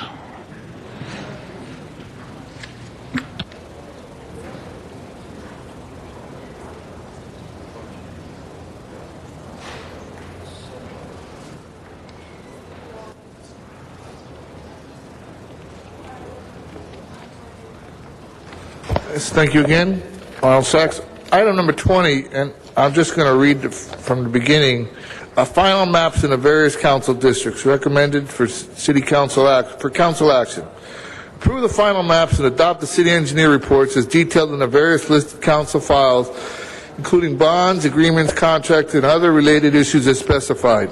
So, regarding the maps, you may have come up for air out of the hole you usually have your head stuck in and heard about the pipeline that exploded in the vicinity of San Francisco in the suburb, and the fact that the people living in the neighborhood had no idea that there was a high velocity gas line running right down the center of the street within their neighborhood. So these track maps that you approved for these developments, is that information forthcoming to the people in the area? Is that information that is included in any of these track maps? Do you think the public that lives within the area should know about those kinds of gas pipelines? I mean, you could have a situation like what occurred at the farmers market back in the mid-'80s with the methane gas leak. So again, are those maps also included because other related issues as specified, or the public who lives in that area who will be impacted by these development, they have no idea, or maybe even move into some of these new developments, they have no idea about those kind of like oil pipeline map that run through, or Thank gas. you, Mr. Sachs. The matter, colleagues, is now before us for a vote. Please open the roll, close the roll, and tabulate the vote. 12 ayes. Next item, please. Mr. President, that does take care of the items on the regular agenda. Do you wish to recess the regular and go into the special? Yes, please. Alarcon, Cardenas, Hahn, Weezer, Koretz, Krikorian, Labange, Parks, Perry, Reyes, Rosendahl, Smith, Wesson, Garcetti. 12 members present and a quorum, Mr. President. All right. First item 21 is the mayor's veto message. 10 votes are required to override. We have a couple speakers on this matter. Two in particular. Wayne Spindler.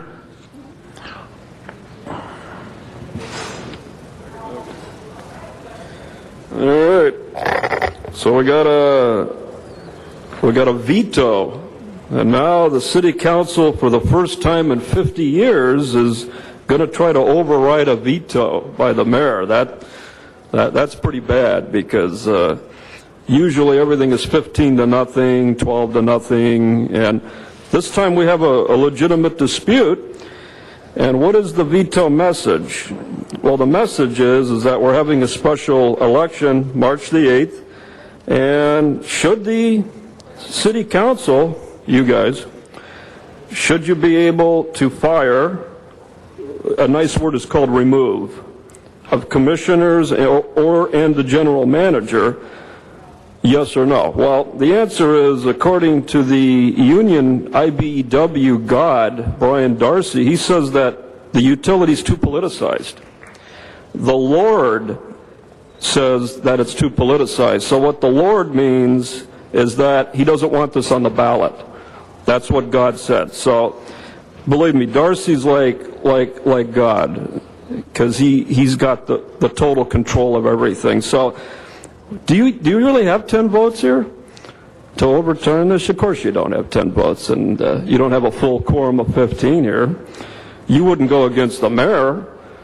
You wouldn't actually put this before the voters to decide. Of course not, because that would give people the right to vote. And in the city of Los Angeles, we don't have the right to vote. We have the right to get a bill with a bunch of taxes and fees that we don't need, and the only thing we can do is pay it, or they shut our water and power off. So that's why I'm going to support the mayor's veto and urge you to vote to uphold it and keep this off the ballot so we can just keep on being one big, happy LA City family. Thank you very much. Arnold Sachs. Ms. Perry after Mr. Sachs. Thank you.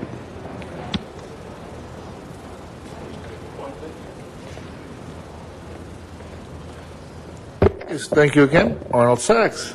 I believe an earlier speaker mentioned something about the vanilla ballots measures that have been put on for the general election. And he's absolutely right. In a weird sense, I support the mayor vetoing this. His actions, he claimed, shouldn't just be regarding the Water and Power Department. It should be all commissioners. And why wasn't that put on the ballot with that kind of language? The airport commissioners, the harbor commissioners, they should also be included. All the proprietary departments. Let me give you a great example back at the airport. The head of the airport commission, Alan Rothenberg, is going to resign for a conflict of interest because he owns stock in Host International, which is up for the bids for providing food at the terminals. But he's been sitting on the board for over 5 years. Now, did he own the stock for all the time that he was sitting on the board? Yes. So why wasn't it a conflict of interest then? Why didn't the city council act then? They could have said to the mayor, why didn't anybody act then? Why didn't the mayor say, you know what? I can't appoint you unless you get rid of your stock. Didn't happen. City council didn't say, you know, you shouldn't sit on the board unless you get rid of your stock. That didn't happen. So the last speaker was also right, because the public is going to pay one way or the other. In a moment that still should stand out in history, last month there was a commissioner who wasn't approved because the process hadn't been vetted. Unbelievable. You actually moved. Council Member Perry. Thank you, Mr. Chair. And in the interest of being diplomatic, I want to say good morning, Brian. Good morning. And let's give him a hand. Friend of most. And we need to talk about this. We need to talk about it in public. By my rough count, and this is my very rough count, we have 8 votes to overturn the veto.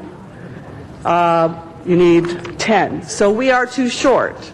I guess we're going to have to continue this and keep going and see what happens and talk to our friends who want to sustain the veto and maintain our friends who are willing to override the veto.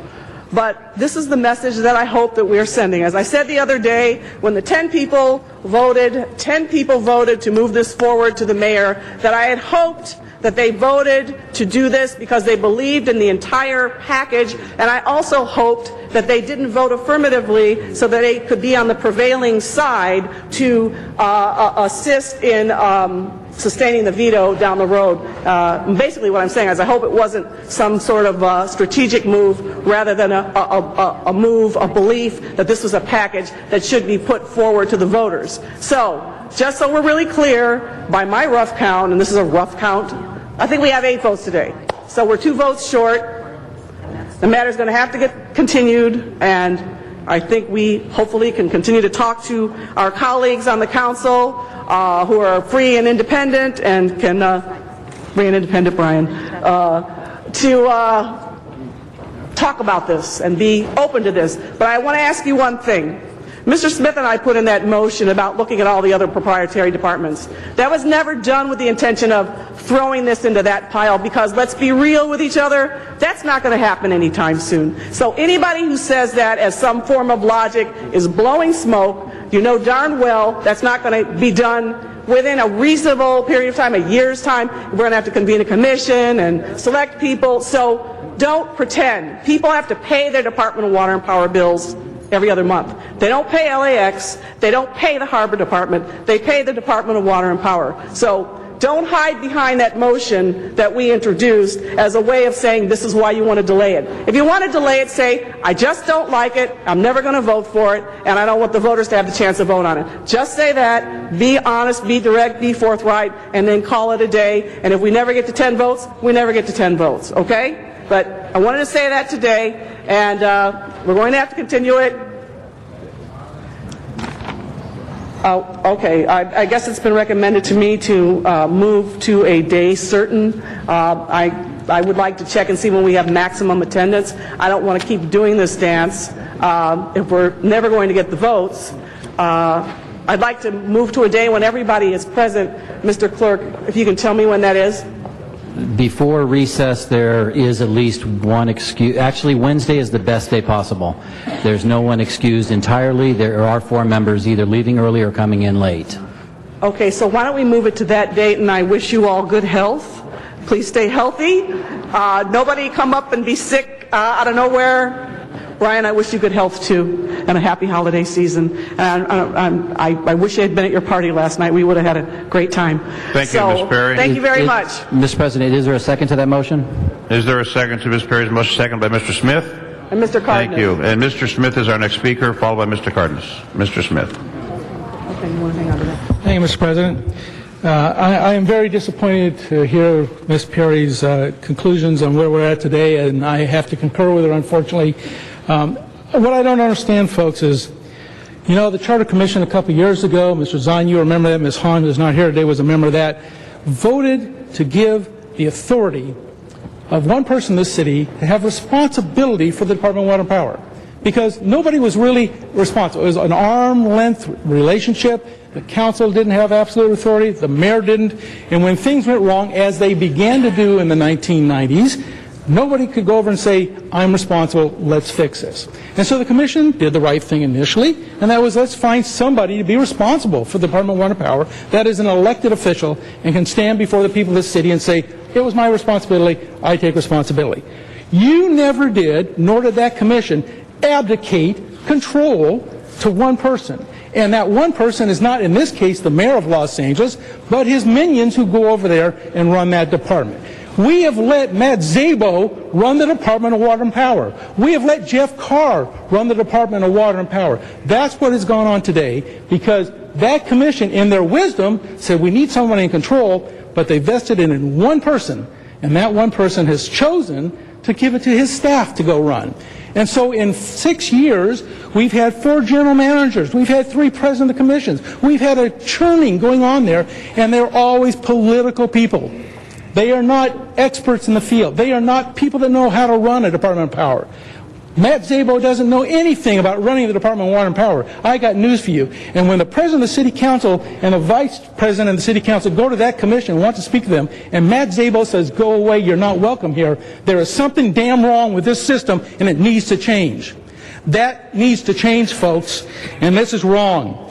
We cannot sit here and let this system perpetuate.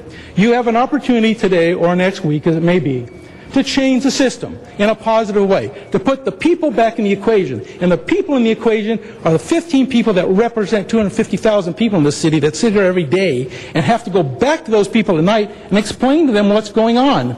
Not a mayor that sits over in his nice little house that the people provide for him and doesn't have to go back to any constituency at night and tell them what he did.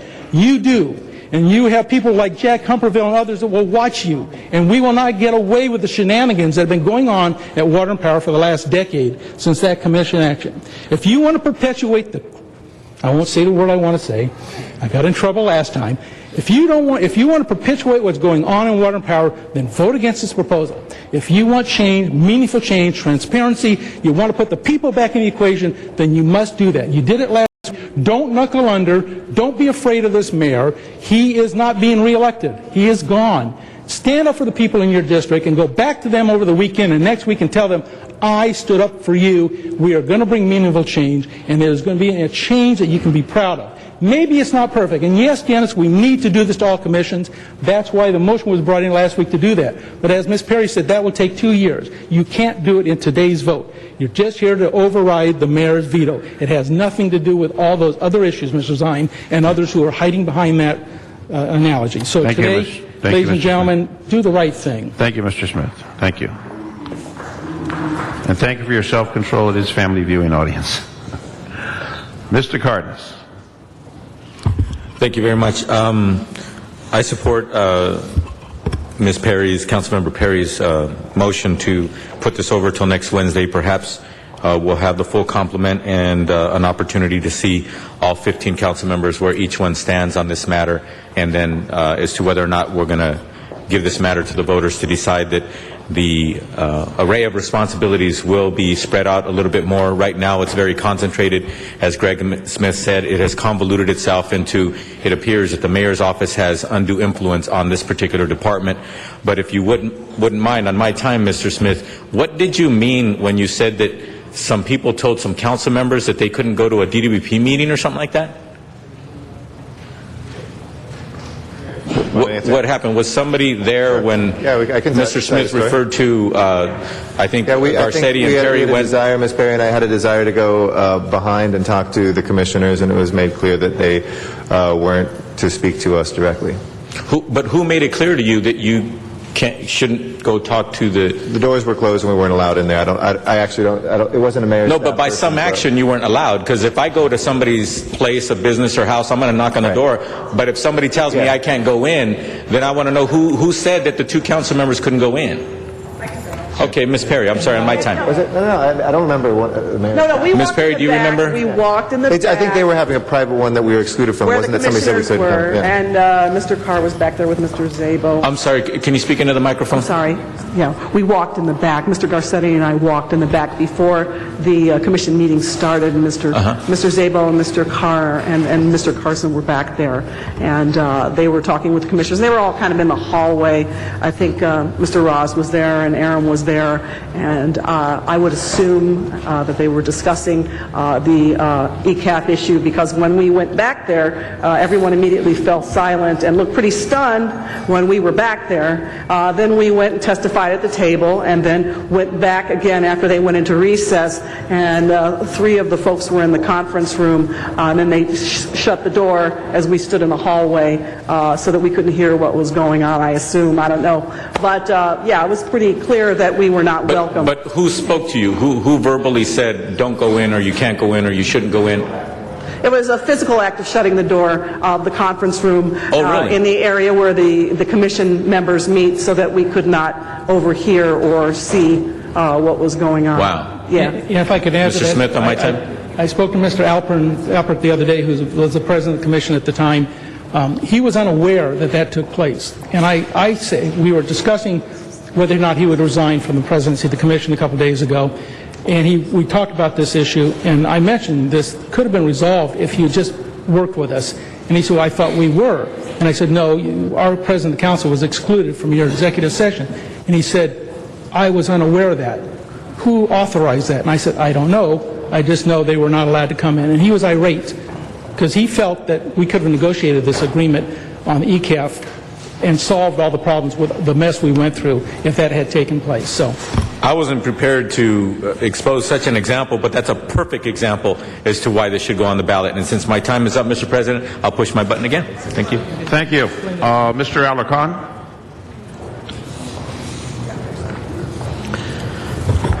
Mr. Smith, they put Red Bull in your Wheaties this morning?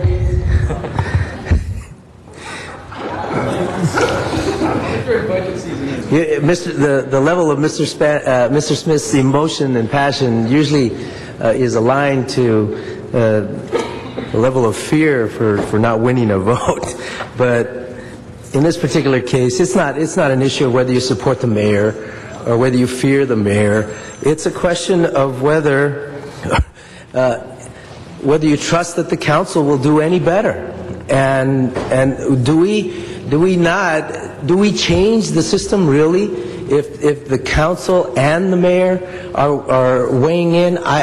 We can weigh in. In fact, I remember when DWP saved millions and millions of dollars and services in the energy debacle, and how everybody lined up to claim credit for how great the DWP was. And yes, including politicians who have spoken on this floor today, lined up to say, well, that's our DWP. And now, when the ratepayers are upset about the rates, now we're trying to quickly position ourselves to claim that we have no control at DWP and we got to seize more control. I think that's a gross exaggeration, but if it is true then why not let the Inspector General figure that out and come back to us with a report about exactly what changes should be made? I thought that's why we were putting that measure on the ballot. Otherwise, we're making decisions in anticipation of the Inspector General that they should be giving us advice on. So it's not that I'm opposed to the council necessarily doing this. It's actually a very small thing to have the ability to question the general manager, and but which I think we can do in many ways now. But what I really want to do is have the Office of Public Accountability come back with a report as to what we might do to improve the trust level between the ratepayers and DWP, and that may very well include allowing the City Council to have this authority. So I'm not fearful of the mayor. I'm not prejudging whether or not the council should have this authority, and I don't think the voters really see this as a major change. I think the voters would rather have the Inspector General tell us what to do, because they view that position as being more objective. I don't think we should clutter the ballot, for one thing. I don't think we're changing. We call this major change. It's not major change. We have the power to change right now if we really wanted to. And I'm not sure that the voters aren't as fearful of the council as they are of the mayor. Have you polled it recently? And so I think for all those reasons, we shouldn't put this measure before the voters. But if it comes back, and now the mayor's proposal, he came back, he said, well, we should assess all the general managers on an equal frame. That's something we should analyze, and Ms. Perry's motion will help us do that. So we will have the opportunity to reconsider this, but I would like to do that with the information that is derived from the Office of Public Accountability. And I think if we do so, we'll probably do a much better job. And that's why I don't think this should go on the ballot. Thank you, Mr. Ellicott.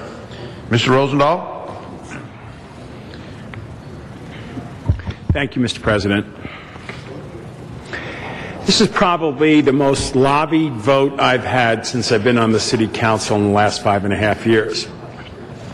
You know, I did a lot of television, and it was all about making the democracy work. It was all about informing and educating the public so that they could participate in this democracy.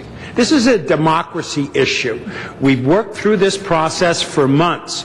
We've heard the DWP and all of its shenanigans, and when we had the gun to the head in our last budget and we didn't know where that money was or where it wasn't going to come from, it really raised to me a lot of issues that gave me an appreciation that our role is accountable to the people in a democracy. So I want the people to decide this, and it should go on the ballot. To say, well, we'll do all 3 departments, that means it's 2013. Most of you who are part of that 2013, like 7 of us, are out of office. I still could do a 3rd term, so it really won't be there from your end, and God knows if it would ever surface up again. But the truth is, it's surfaced now through a very contentious process and a lack of credibility with this Department of DWP. We've seen more managers come through than Carter has liver pills. I mean, constantly. Who's in charge of that place? And it goes on and on and on and on and on. So the people held a series of hearings. I went to the one in Mar Vista. My people looked me in the eye, and they wanted a ratepayer advocate. Of course, that was a no-brainer. But this was also something that basically says to the community, you decide if you think the City Council is responsible enough as a group to weigh in on the votes on this issue. So that's what it's all about. But the backroom politics and do this for me and I'm done for you and all that kind of stuff, there's a certain point when you have to look yourself in the mirror and say, what are we doing here? Well, the democracy requires us to let the people make that decision, frankly, and I want the people to make the decision. So continue the item, but I just want to go on record and make it very clear. I want to override the mayor's veto and put it on the ballot. Thank you. Mr. Parks. Thank you, Mr. President. Colleagues, I would just hope that we not forget about many things that have come up in the last year or two. And it wasn't the mayor's office, it was the council that got to the bottom of it. When we think about the transfer of funds, we were lied to just blatantly. At this table, we were lied to ongoing. When we talk about ECAF, we didn't get the right information until an objective third party came in and brought it to us. We would have never gotten the information on that issue. Rate increases. We have been told over and over about rate increases being for infrastructure, for renewable. None of that is going on. What we find that 40% of every dollar spent in DWP is for pension, not for infrastructure, not for dealing with renewables. It's for pension. And then you add on to that 157% increase in medical costs. That has to take you a couple of more percentages between 40 and 50%. So you're getting to the point of looking at what the promises are and what the realities are, and you find that there is absolutely a need for better supervision. We also know that in dealing with the issues of just getting commissioners approved, we asked as a policy of this council 4 years ago about a 12-point plan that the CLA put together. We have yet to get the mayor's office to comply with it. In many instances, we don't even have a clue who some of these people are that are being appointed. So if we can't get commissioners vetted, how are we going to get all the commissions redone? And so when you think about the body of work that we do, there's nothing that's big that we ever get done at one time. Some people are working on issues that started years ago. And so I think we have to be honest with ourselves, and we have to then think about the little small indiscretions like P-card, where people are using city money, and then we have people that are not working but riding around in city trucks and having lunch and beer. Those are true indications that we do not have supervision. And then it's the only department that we've had at least 2 consecutive interim general managers. How long are we going to go through that process of having all of this kind of these issues come before us, and then we sit on our hands and say, let's just do it all in one whack, let the mayor keep appointing an interim general manager, let all these things keep going. I know from my community they expect me to take action. I can't go to them in a meeting and say, well, we just have to sit on our hands because the mayor hasn't decided to do it. We're all leaders in our community. We're all been elected to make independent judgments about what's going on. I think it's up to the people to decide on the charter. We talked to the charter commissioners here recently, and I think it's clear that some of the things they did in the charter were inappropriate and are now clearly have failed. One of which is this whole issue of changing the dynamics of the commission, where the mayor appoints the general manager, he appoints the commissioners, they do not have rotating terms. So in effect, you don't have an objective oversight of this department. And so I would hope that we think about this, that we continue it, but that we come back with 10 votes to make sure that the people of the city of Los Angeles that's paying the hundreds of millions of dollars as ratepayers get a chance to have their voices heard. Thank you, Mr. Parks. Mr. LeBons. Thank you very much.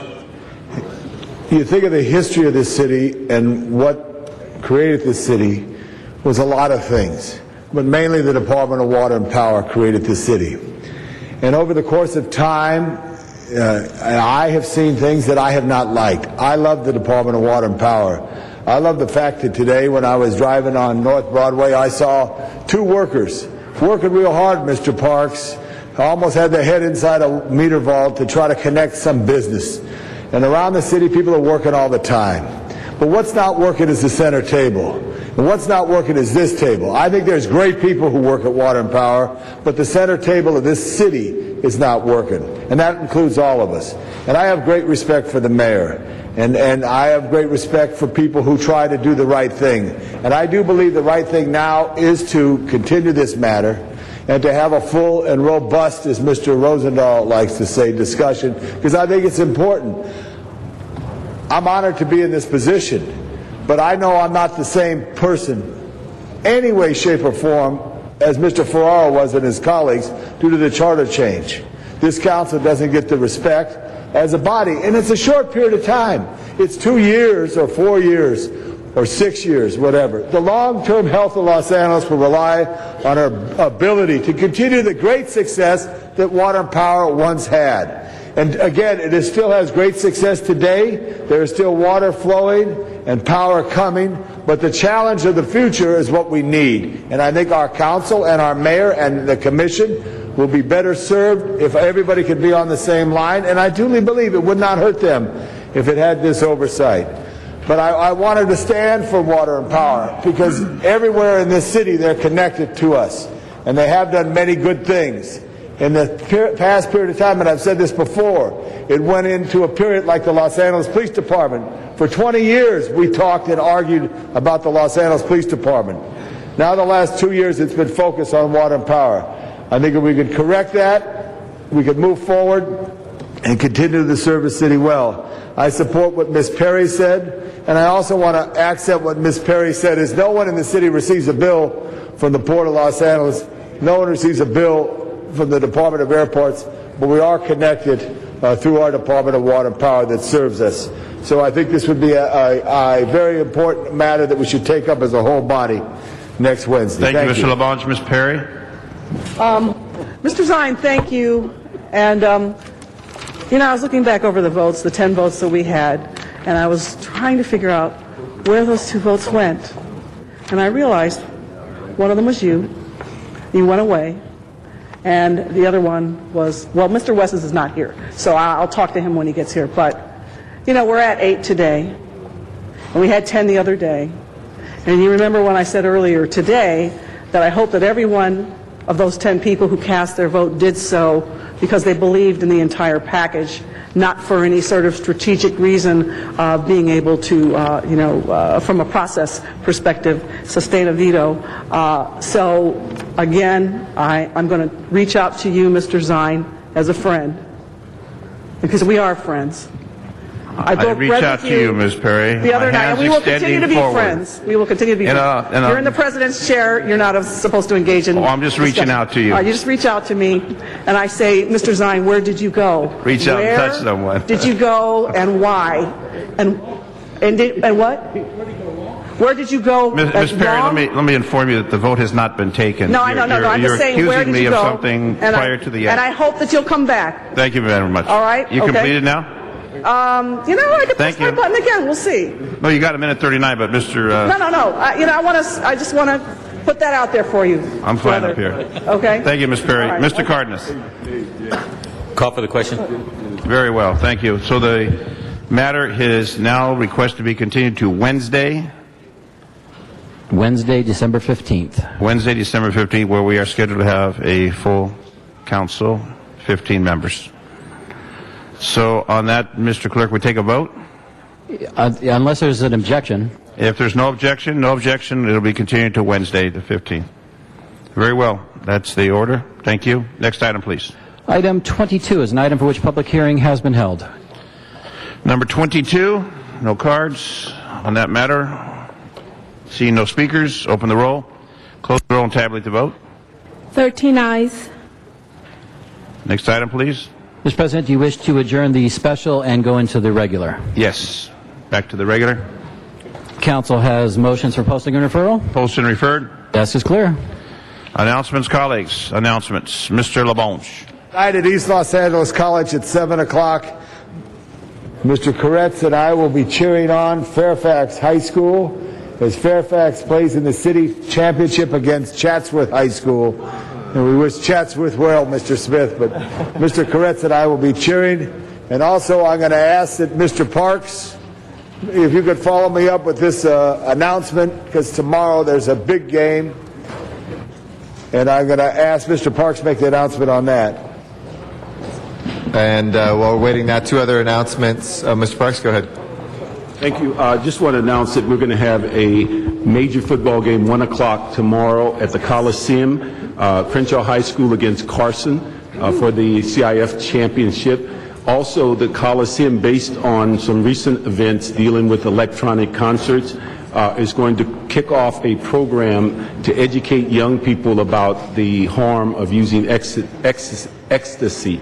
And with that, they're going to have Think It Through is the title of the program, and they want to make sure that anyone that comes to the Coliseum is aware that one slight indiscretion just might cost them their life. but the game is going to, second time that Crenshaw, second consecutive year, that they're going to be representing the city championship, and last year they went to the state. So we're hopeful that it's a great game, and certainly look forward to bringing Crenshaw to the chambers if they're successful at this game in the future.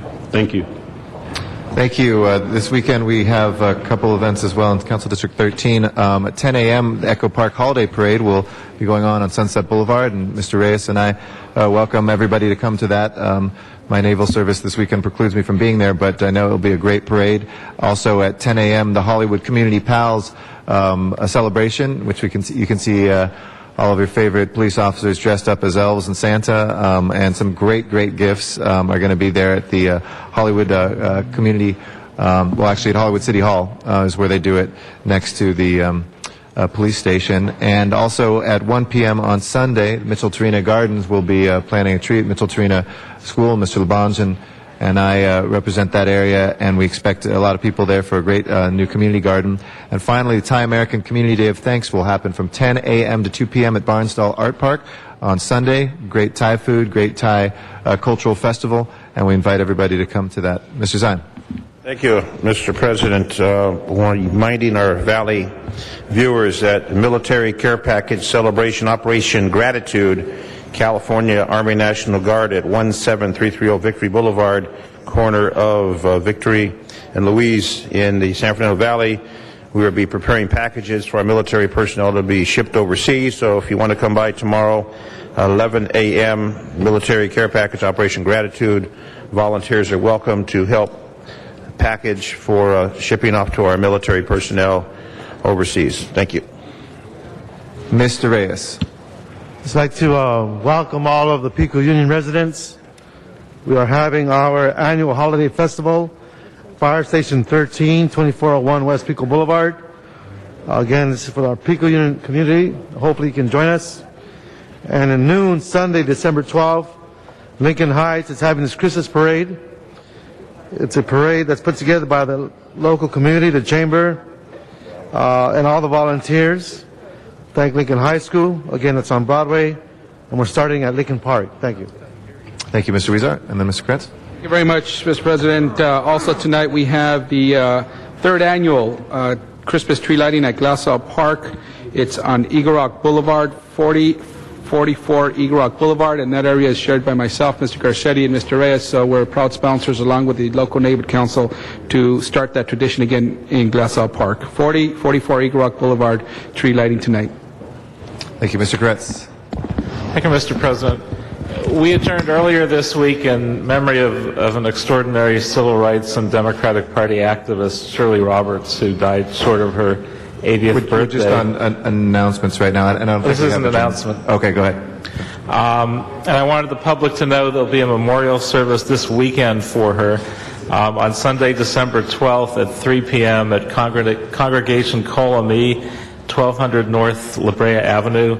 And in lieu of flowers, her family is urging donations to the LA branch of the National Council of Jewish Women or the Transgender Economic Empowerment Project at the Gay and Lesbian Center. Thank you very much, and appreciate that. Along the lines of that, that's Friends of the Center, P.O. Box 51896 for the Gay and Lesbian Center, Friends of the Center, Los Angeles 9005, and the Council of Jewish Women, Los Angeles 543 North Fairfax Avenue, Los Angeles 90036. Thank you very much, Mr. Kretz. Mr. Parks. Yes, just want to advise the public, the 8th annual 8th District toy giveaway is going to be at the Baldwin Hills Shopping Center right behind the Magic Johnson Theater. It starts at 10 o'clock. We want to thank the fire department, also the Baldwin Hills Shopping Center, KJLH, and the Regalettes for the assistance in putting that together. We expect about 3,000 toys to be given away on Saturday the 11th. Ms. Perry? President, I meant to ask for 22 to go forthwith. Okay, without objection, we'll send 22 forthwith. If there are no other announcements, if I can ask everybody to please rise for adjourning motions, and just before that, two excuses. Yes, Mr. President. There was an excuse by Councilmember Smith to be excused for Tuesday, December 14th for city business. That meets council policy. And Councilmember Wesson for January 19, 2011 for city business. That also meets council policy. Thank you. Without objection, those will be excused. Those excuses will be granted. Excuse me. Council members, I wish Mr. Parks, if we can please rise for adjourning motions. Thank you. Ask that we adjourn in memory of Peter Corpus, who passed away on November 22nd, who was the development director of the Search to Involve Filipino Americans, SIPA. Originally from Hawaii, he came to Los Angeles 20 years ago and immediately became immersed in advancing social causes that he cared about. Peter was a founder of Barangay, an advocacy group for Filipino gay Americans, and he was an active leader with API Equality, which was fighting for marriage equality from an API perspective. An arts advocate as well, a former development director with the East West Players and Phil Am Arts. He served as the treasurer of the Filipino American Los Angeles Democrats and was an active member of the Stonewall Democratic Club. He was a tireless advocate, and for those of us who knew him, he always made you laugh and smile. The Filipino American, Hawaiian, and gay communities and civil rights advocates mourn his loss, but celebrate a life well spent. And I know I was in Washington, D.C. Working this week when both Joe Sorrell and Shirley Roberts adjournments were made, and I just wanted to very briefly thank Joe Sorrell for being such a friend and an inspiration and a mentor.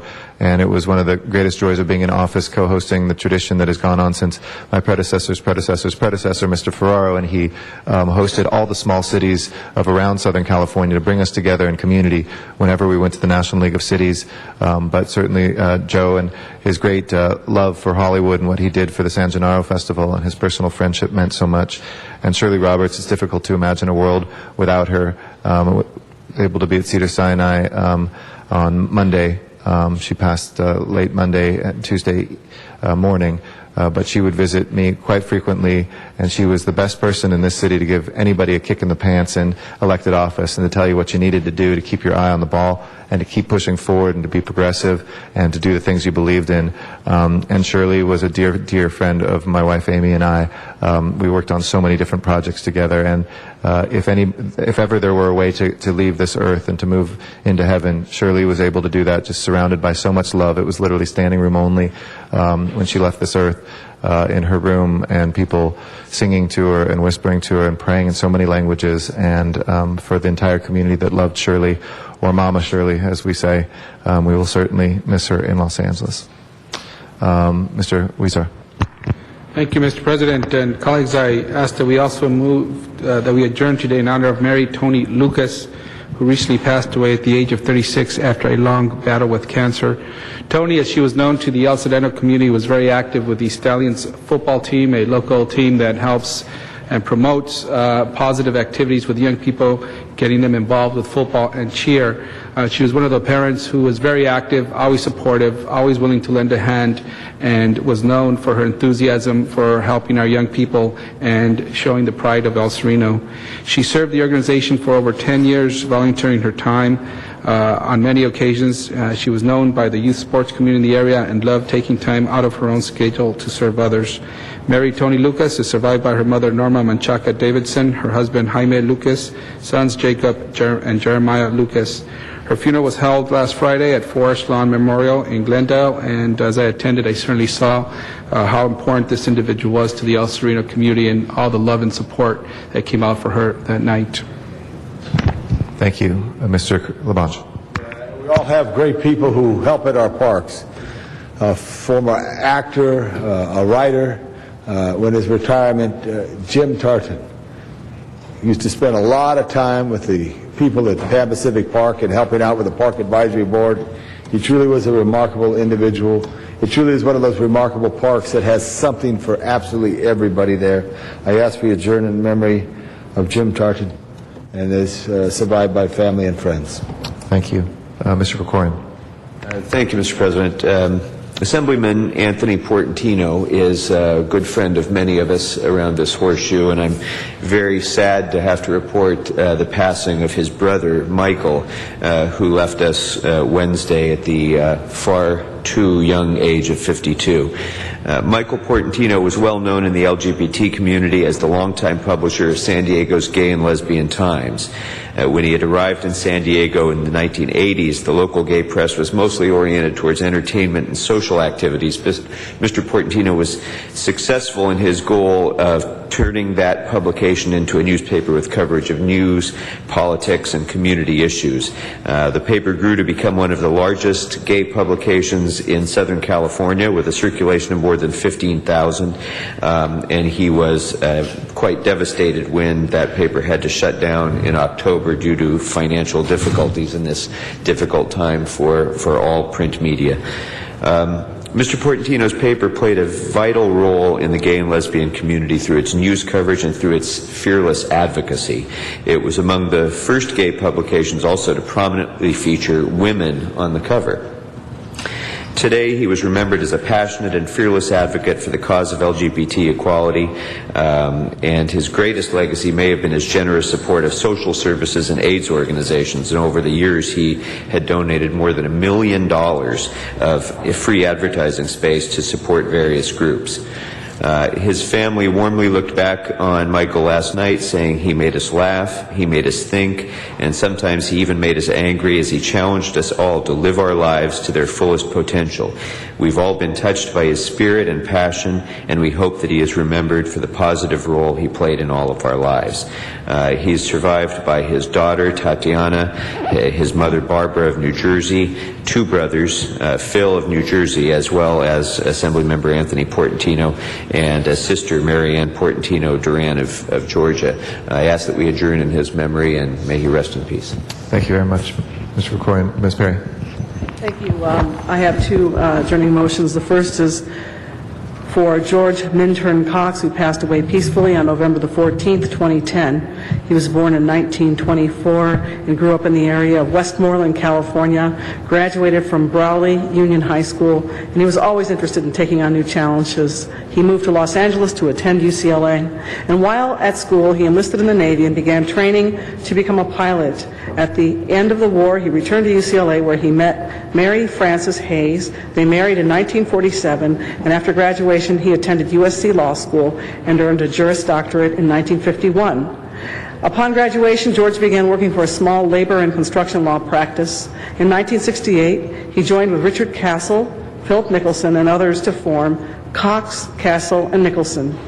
The firm grew to become one of the most prestigious real estate law firms in Southern California. And for over 30 years, George served as general counsel to the Associated General Contractors and became a prominent labor attorney and labor negotiator. And in 1971, a dispute he pursued was heard before the National Labor Relations Board. And in 1983, one of his cases was heard before the United States Supreme Court. Throughout his life, George was active in the Westwood United Methodist Church and participated in Mandeville Neighbors, the UCLA Alumni Association, Rotary International Westwood Chapter. He is survived by his daughter, Mary Elizabeth Johnson, son George Hayes Cox, daughter Martha Cox Nittickman, brother Martin S. Cox, wife Patricia, daughter Faye, son-in-laws Mark, Rennie, and grandchildren George, Megan, and husband Jordan, Julianne Cox, Sarah Natickman, Michael, Amanda Cox, and Margot Johnson. He will be sincerely missed. I also want to adjourn in the memory of Frank Emmy, who passed away at the age of 94 years, and he died on December the 1st. He was born in 1916 in Los Angeles, and he was studying to become a pharmacist at LA City College when he left to run his family's produce business on Beverly near Vermont. And by 1940, the family had expanded the business with a $25,000 investment into a full-service grocery store. He got married that year, and their daughter was born 3 weeks after Pearl Harbor, when the United States government issued incarceration orders for West Coast Japanese Americans, and he had to sell his business for 6 cents on the dollar. As a married man with children, Mr. Emmy was not eligible for the draft, and yet he stepped forward as a leader of the Fair Play Committee and was one of the prime forces behind the groups crossing the line from protest to open civil disobedience. For that, he spent 18 months in the federal penitentiary in Leavenworth, Kansas. After prison, he worked as a gardener, a produce clerk, and then took the civil service exam and went to work for the United States Post Office, from where he retired and began a career with the California State Unemployment Office, where he again retired in 1982. He joined the successful campaign for government redress for the incarceration, and before becoming known as a resistor, the Los Angeles-born Mr. Emmy was a Hollywood was a member of he was recognized for his judo prowess, and he started out as a student at the Hollywood Judo Dojo, and in 1937 became the dojo's head instructor, and he had reached the 8th level and continued to go to the dojo until a month before his passing. And remember, he died at 94 years old. In 2007, the Southern California Judo Association presented Mr. Emmy with the Nankan Hall of Fame Award. In addition to his wife, he is survived by daughters Kathy and Eileen, grandchildren, sister Kauru, stepdaughter Rie, and he was preceded in death by his son Grant, who was born at Hart Mountain and fulfilled Emmy's dream of becoming a pharmacist, his first wife Amy, older sister Hisako, and brother Art. Thank you, Ms. Perry. Mr. Zine. Thank you, Mr. President. I have two adjourning motions. The first is for one of our fellow elected officials, the sister of Los Angeles County Supervisor Mike Antonovich, his sister Madeline, also known as Mandy, sister of Los Angeles County Supervisor Mike Antonovich, born March 23, 1946 in Los Angeles, youngest of three children born to Mike and Francis Antonovich. Past honored Queen of Job's Daughters, member of California Rangers, Miss Pasadena, and a little sister of Sigma Nu fraternity, graduated from John Marshall High School, California State University, Los Angeles, and Mount St. Mary's College, taught junior high school English at Pasteur Middle School, left teaching to raise two daughters, Francine Marie Newman and Michelle Christine Pangborn. Mandy began working for the Los Angeles County Probation Department in 2000, Deputy Probation Officer 2, worked for the program Operation READ as a community-based field organization supervisor, had an amazing work ethic and adored her job, set to receive her 10-year pin, loved her family and her animals, passed away November 30th, devoted mother, grandmother, sister, and friend, will be greatly missed by all, survived by two daughters, three loving grandchildren. May she rest in peace. Madeline Antonovich, sister of Supervisor Mike Antonovich. Put all members on that. All members, thank you. And my second adjourning motion is for Lloyd D. Paulson. Lloyd D. Paulson, born June 30th in Utah, to Hiram and Carolyn Paulson. Went to grade school in Utah, graduated from Snow College in 1939 with an Associate of Science degree, specialized in engineering. Married Neva Nuttall on September 20, 1940, raised 8 children of their own, an amazing 42 foster children. Began working for Douglas Aircraft in Santa Monica in 40 as a loftsman and mathematician. In 1948, went to work for the City of Los Angeles as a civil engineering draftsman. As the years progressed, his responsibilities continued to grow until he retired as a deputy city engineer for the City of Los Angeles. Active in the Church of Jesus Christ of Latter-day Saints, lived a life dedicated to assisting others. His faith and devotion been an inspiration to all who knew him. The last years of his life, deeply involved in the compilation of family history and the distribution of this history to family members, survived by sons Trimby, Arlo, and Lyndon, his daughters Freja, Christian, Charlene, Nisi, Ninan, his sister Nada Lo, 35 grandchildren, 25 great-grandchildren, and 2 great-great-grandchildren. May he rest in peace. Lloyd D. Paulson. Thank All you. members Mr. of LeBon, add you on that? Okay. Thank you. If there are no other adjourning motions, Mr. Clerk, if you please call the roll. And we'll next be in session this coming Tuesday. That will be the 13th?